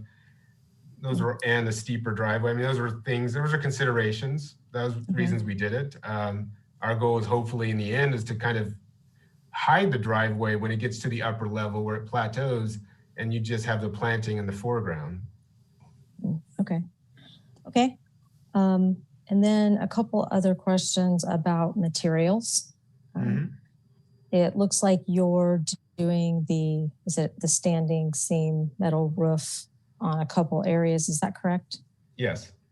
Yeah. Is that something that you would be willing to look at a little bit more? It is a very different material than what's used in the neighboring properties. And it can be those little details that actually make people feel the commercial tone to it. You know, it can sometimes just be those little types of nuances. It's a harder material. Right. So if you'd be willing to look at that, I would appreciate it. And that also kind of goes along with maybe some of the other materials that you've got, like on the railings and things. If you could look at maybe some, like I said, some softer materials, right? That don't make people feel like they're looking at, you know, a commercial building or, you know, even some of our current office buildings kind of have a little bit of a residential look. To step away from that. And then the third thing was the front facade. There's kind of this pop out here where you've got the upper doors and a little balcony, and then below, even though you have the two different materials, it doesn't actually have any type of a physical set back, you know, first floor to the second level there. Mm-hmm. And I think, you know, again, when you're looking at a property that's closer now to the street, we typically do not like a large two-story, you know, vertical flat look facade. You know, it does build massing right in the front. So I would also be curious if you'd be willing to maybe look at a way to step that back a little bit to articulate the second level back a little to create the shadowing and the effects to soften that massing too. Well, sure. I mean, so that was, we don't like having a stark two-story facade either. And that's why we actually put the trellis in the foreground with the columns as a way to layer the property so that you had a layering effect to kind of soften and terrace up. And that was the exact intent, just like you're saying, is to try to create that step up, just like we're talking about going from 1 to 2-story on the sides. It's that same philosophy we were trying to do. So I do understand what you're saying. That I think we both kind of want the same concept there. Yeah. Okay. Thank you, Chair. So is that all your questions? Okay. Yes. Thank you. Do any other commissioners have, I'm sorry? Chair, this is Director Paulson. I just wanted to point of clarification. We have Mr. Burnett has his hand up. The public hearing is closed, Mr. Burnett, so I'm going to lower your hand and then we'll move forward. Thank you. All right, thank you for that. So yeah, as Director Paulson said, when we asked for the public comments, we closed the public hearing. There is not another opportunity for public comments during this hearing, unless we, for some reason, decide to reopen the public hearing. But back to where we are right now, this would be the time for any other commissioners to ask questions of the applicant, because once we let him go, then we won't have an opportunity to do that unless I reopen the hearing again. So do any other commissioners have questions for the applicant? Commissioner Barnett. I personally found that the original lighter tone and color to the building made it less impactful. And I was wondering if that's still something that could be reconsidered. Yes. Yeah. Right.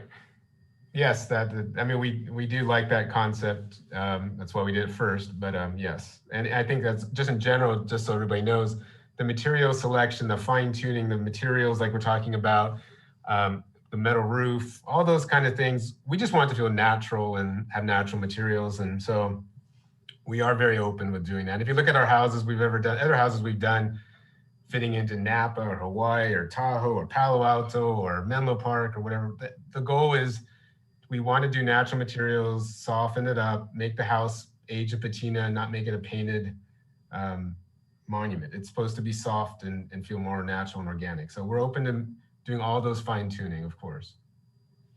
Great, thank you.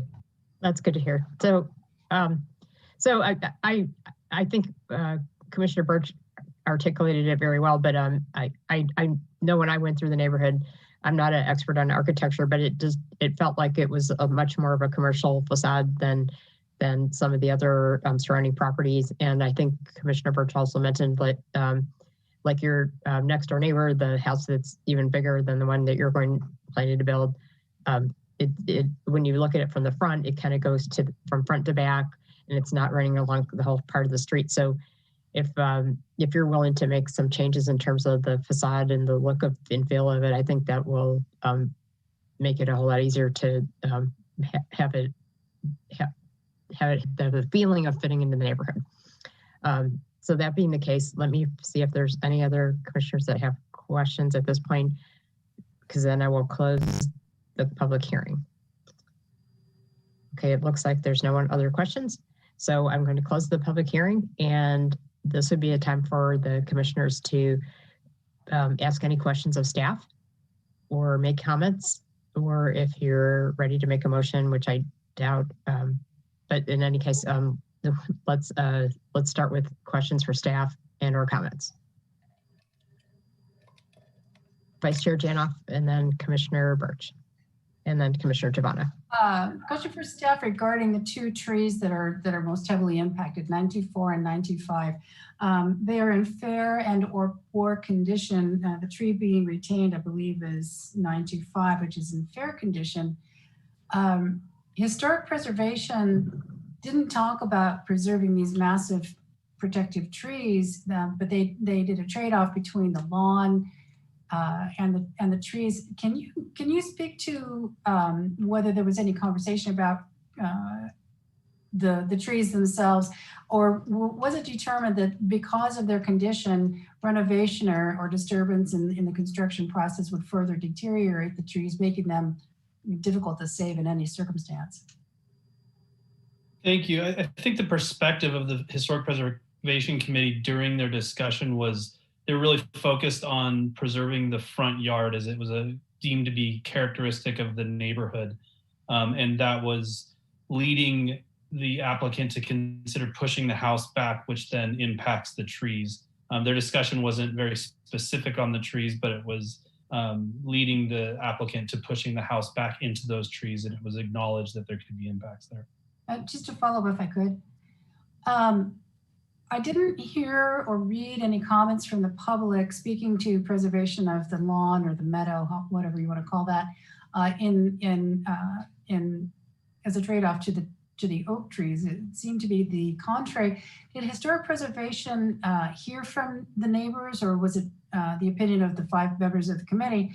Was there any public comment about the desire to preserve the that lawn park-like feature?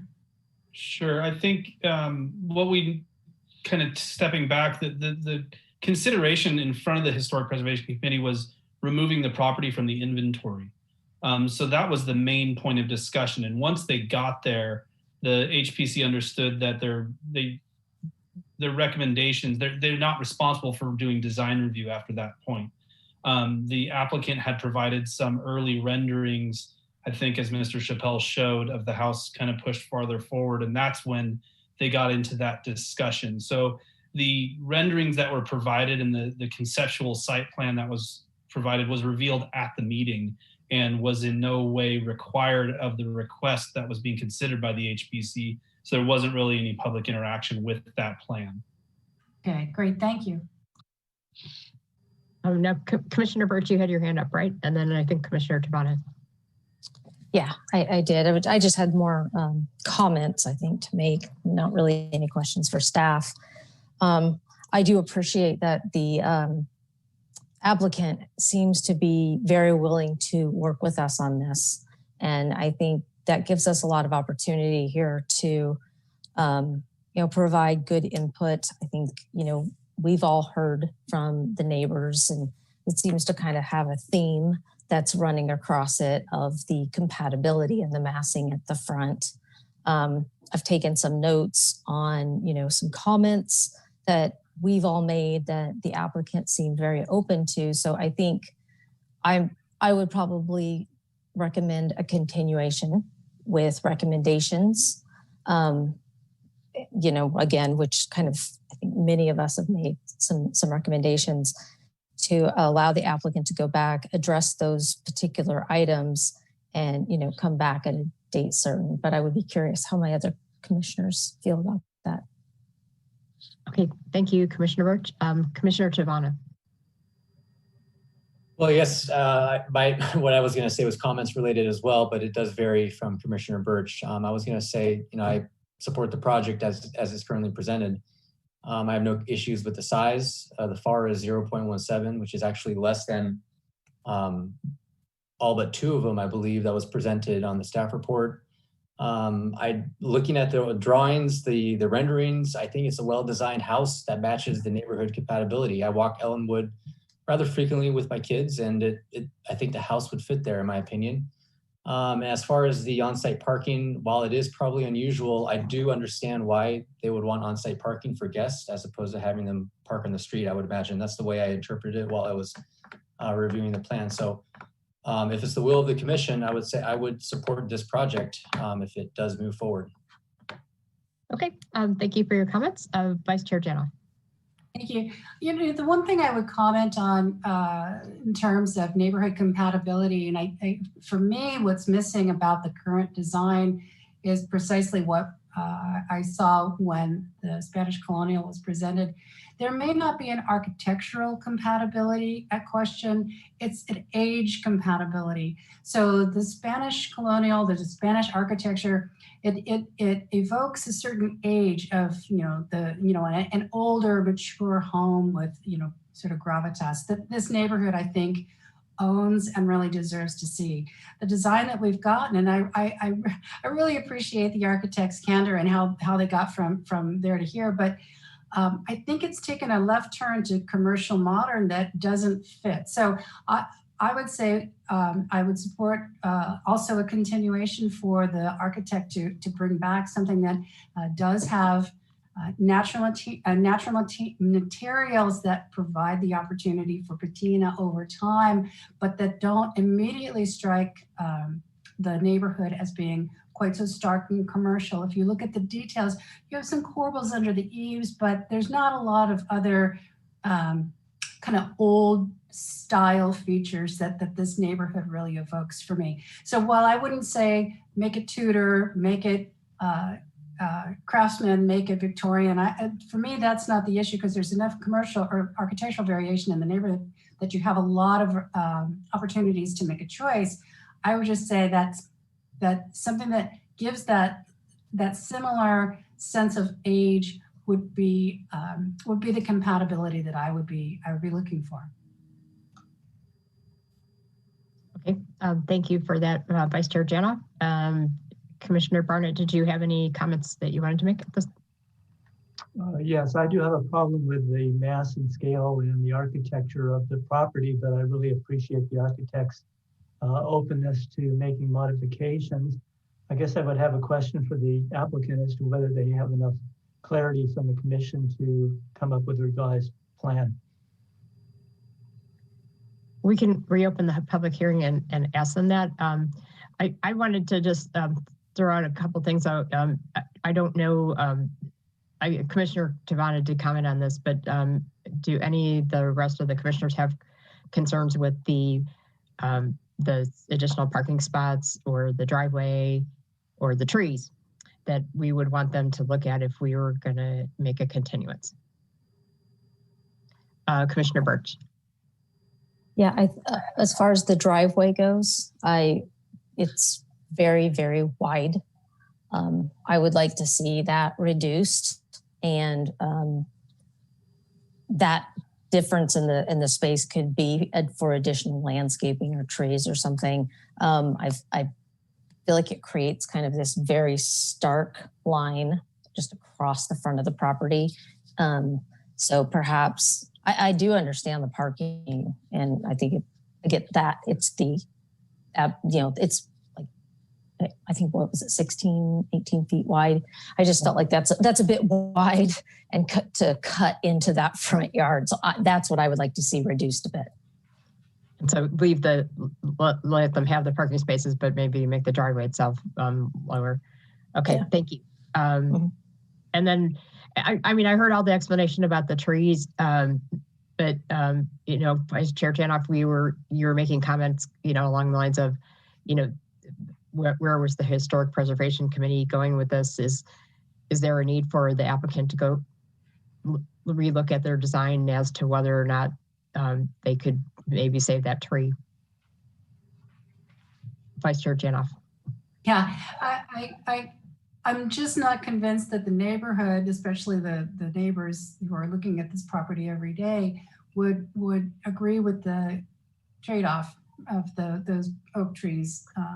If they can't be saved, if the construction is going to be too dramatic that they just won't make it, considering their current condition, then that's a different story. But I think to Commissioner Birch's point, if the property lends itself to the structure being either across or deep on the property because of its size, but certainly going deep into the property would be a much less impactful mass-wise, and I think that is worth considering, even if it came into the lawn a little bit and sort of skirted those trees, if at all possible. Yep. So I think I concur with that. I think that it would at least be worth looking at because of what we were talking about with the house next door, and it has more of the massing behind of it. If that can have the additional benefit of saving the tree, it might be worth at least looking at to see if it improves the situation, because that is the number one comment I think that we saw from all the neighbors, and there were also comments in support of the project, but there were quite a few against the project, and the trees seem to be prevalent in pretty much every one of those comments. It sounds like to me that that the commission, not 100% of the commission, is leaning towards a continuance. So I'm wondering if one of the commissioners would like to make a motion, and we can see where we can go with that.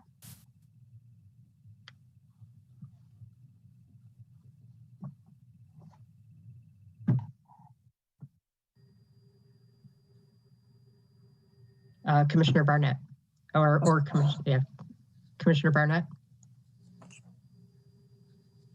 And you're on mute. Sorry.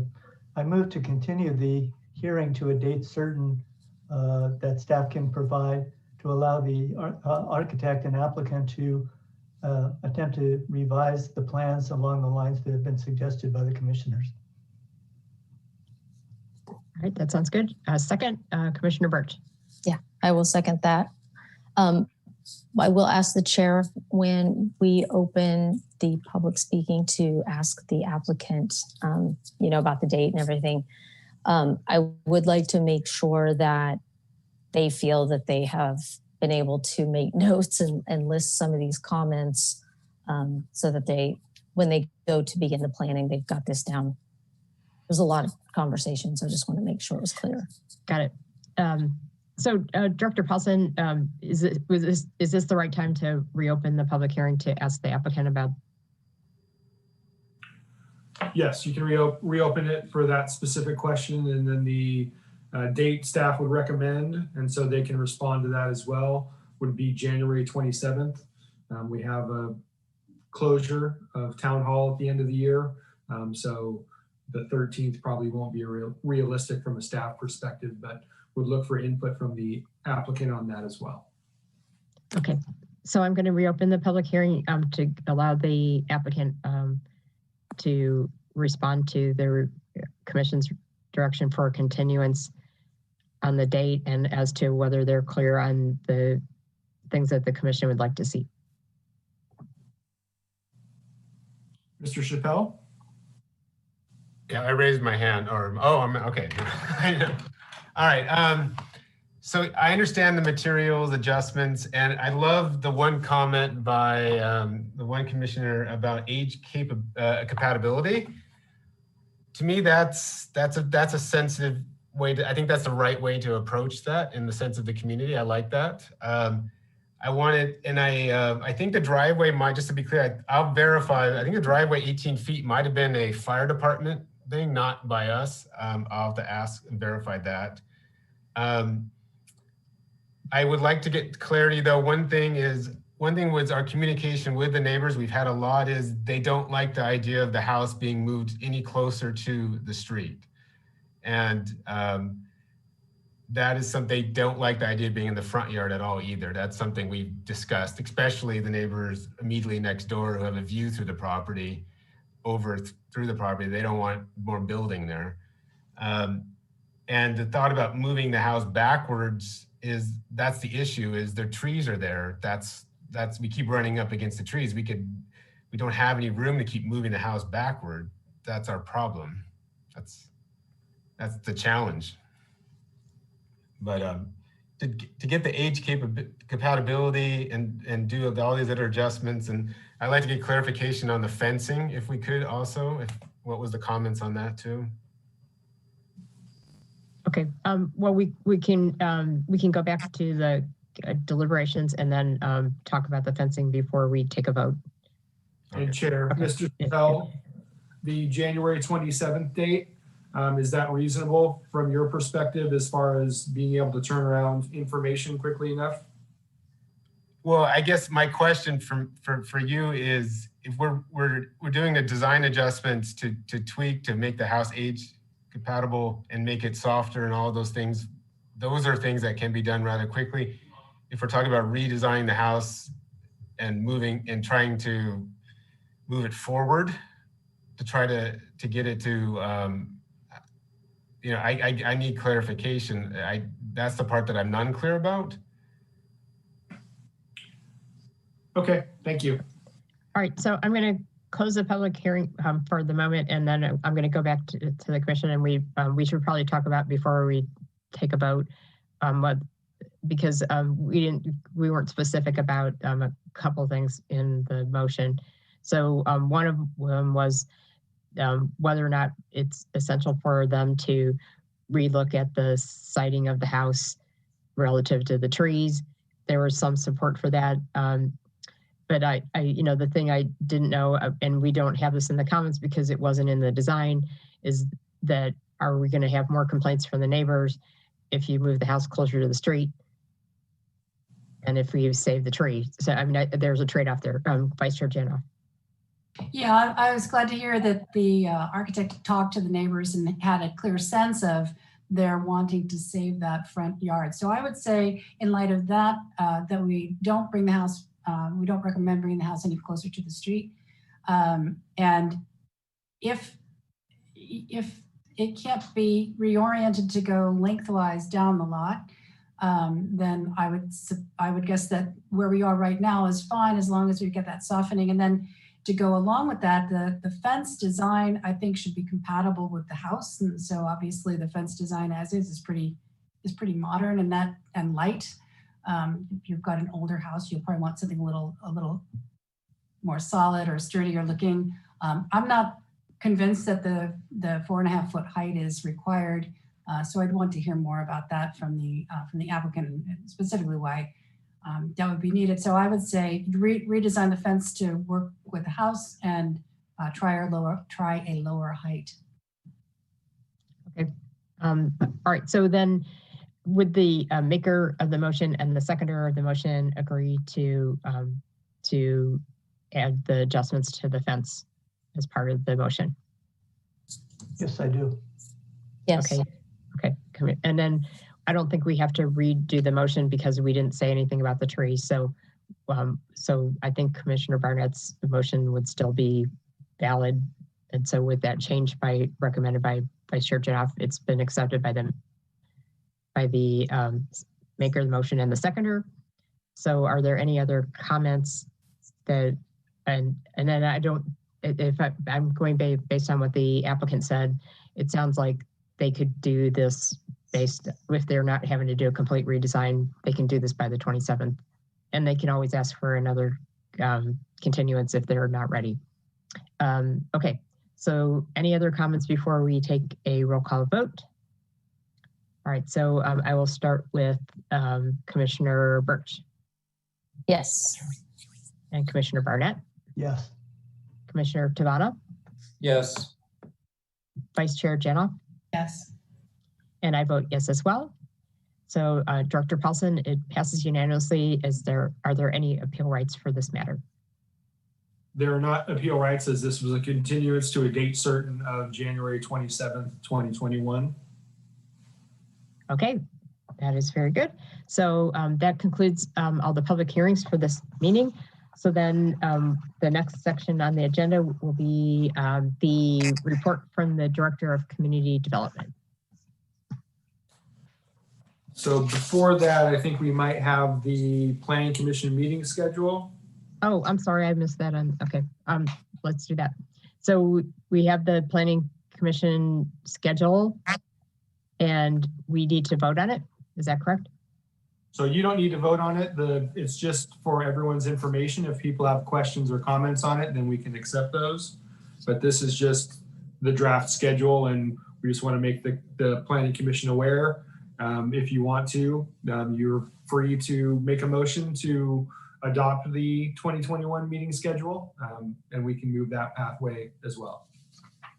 Okay, so has everyone seen the schedule?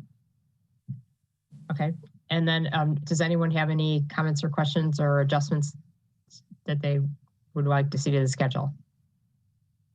I'm not seeing any of that. So could someone make a motion to approve the Planning Commission schedule for 2021?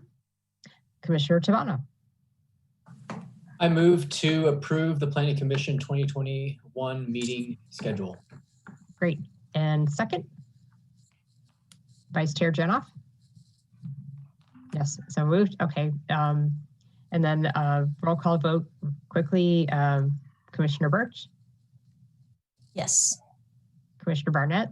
Yes. Commissioner Tavana? Yes. Vice Chair Janoff? Yes. And I vote yes as well. All right, so that takes care of other business.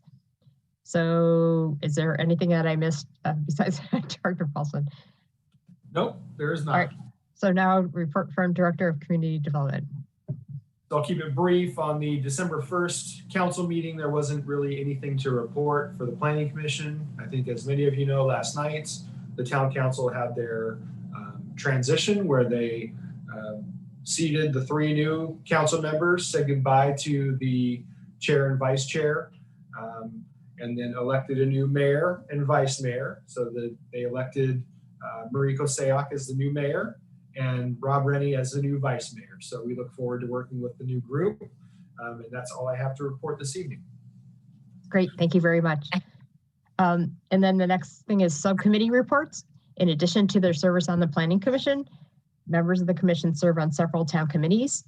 And I believe that I think every one of our committees has, subcommittees has met since our last meeting on November 11th. So we can start with Conceptual Development Advisory Committee. And Commissioner Barnett is our vice chair, so would you like to comment on that meeting? Yes, the committee met today for a preliminary review of a proposal by McDonald's at 15475 Los Gatos Boulevard to install a drive-in feature. And there were a number of comments about that. And the meeting was concluded with a number of suggestions. Thank you very much. And then historic preservation, I believe, met on the 18th, which is right after our last meeting. And for at least on a temporary basis, Vice Chair Janoff and Commissioner Birch are sitting in those seats because the two commissioners that have been doing before are now members of Town Council. So Vice Chair Janoff, could you comment on the last historic preservation meeting? I could if I could remember it. No, you had a meeting. We did meet, we discussed 2 items and I'm a blank, sorry.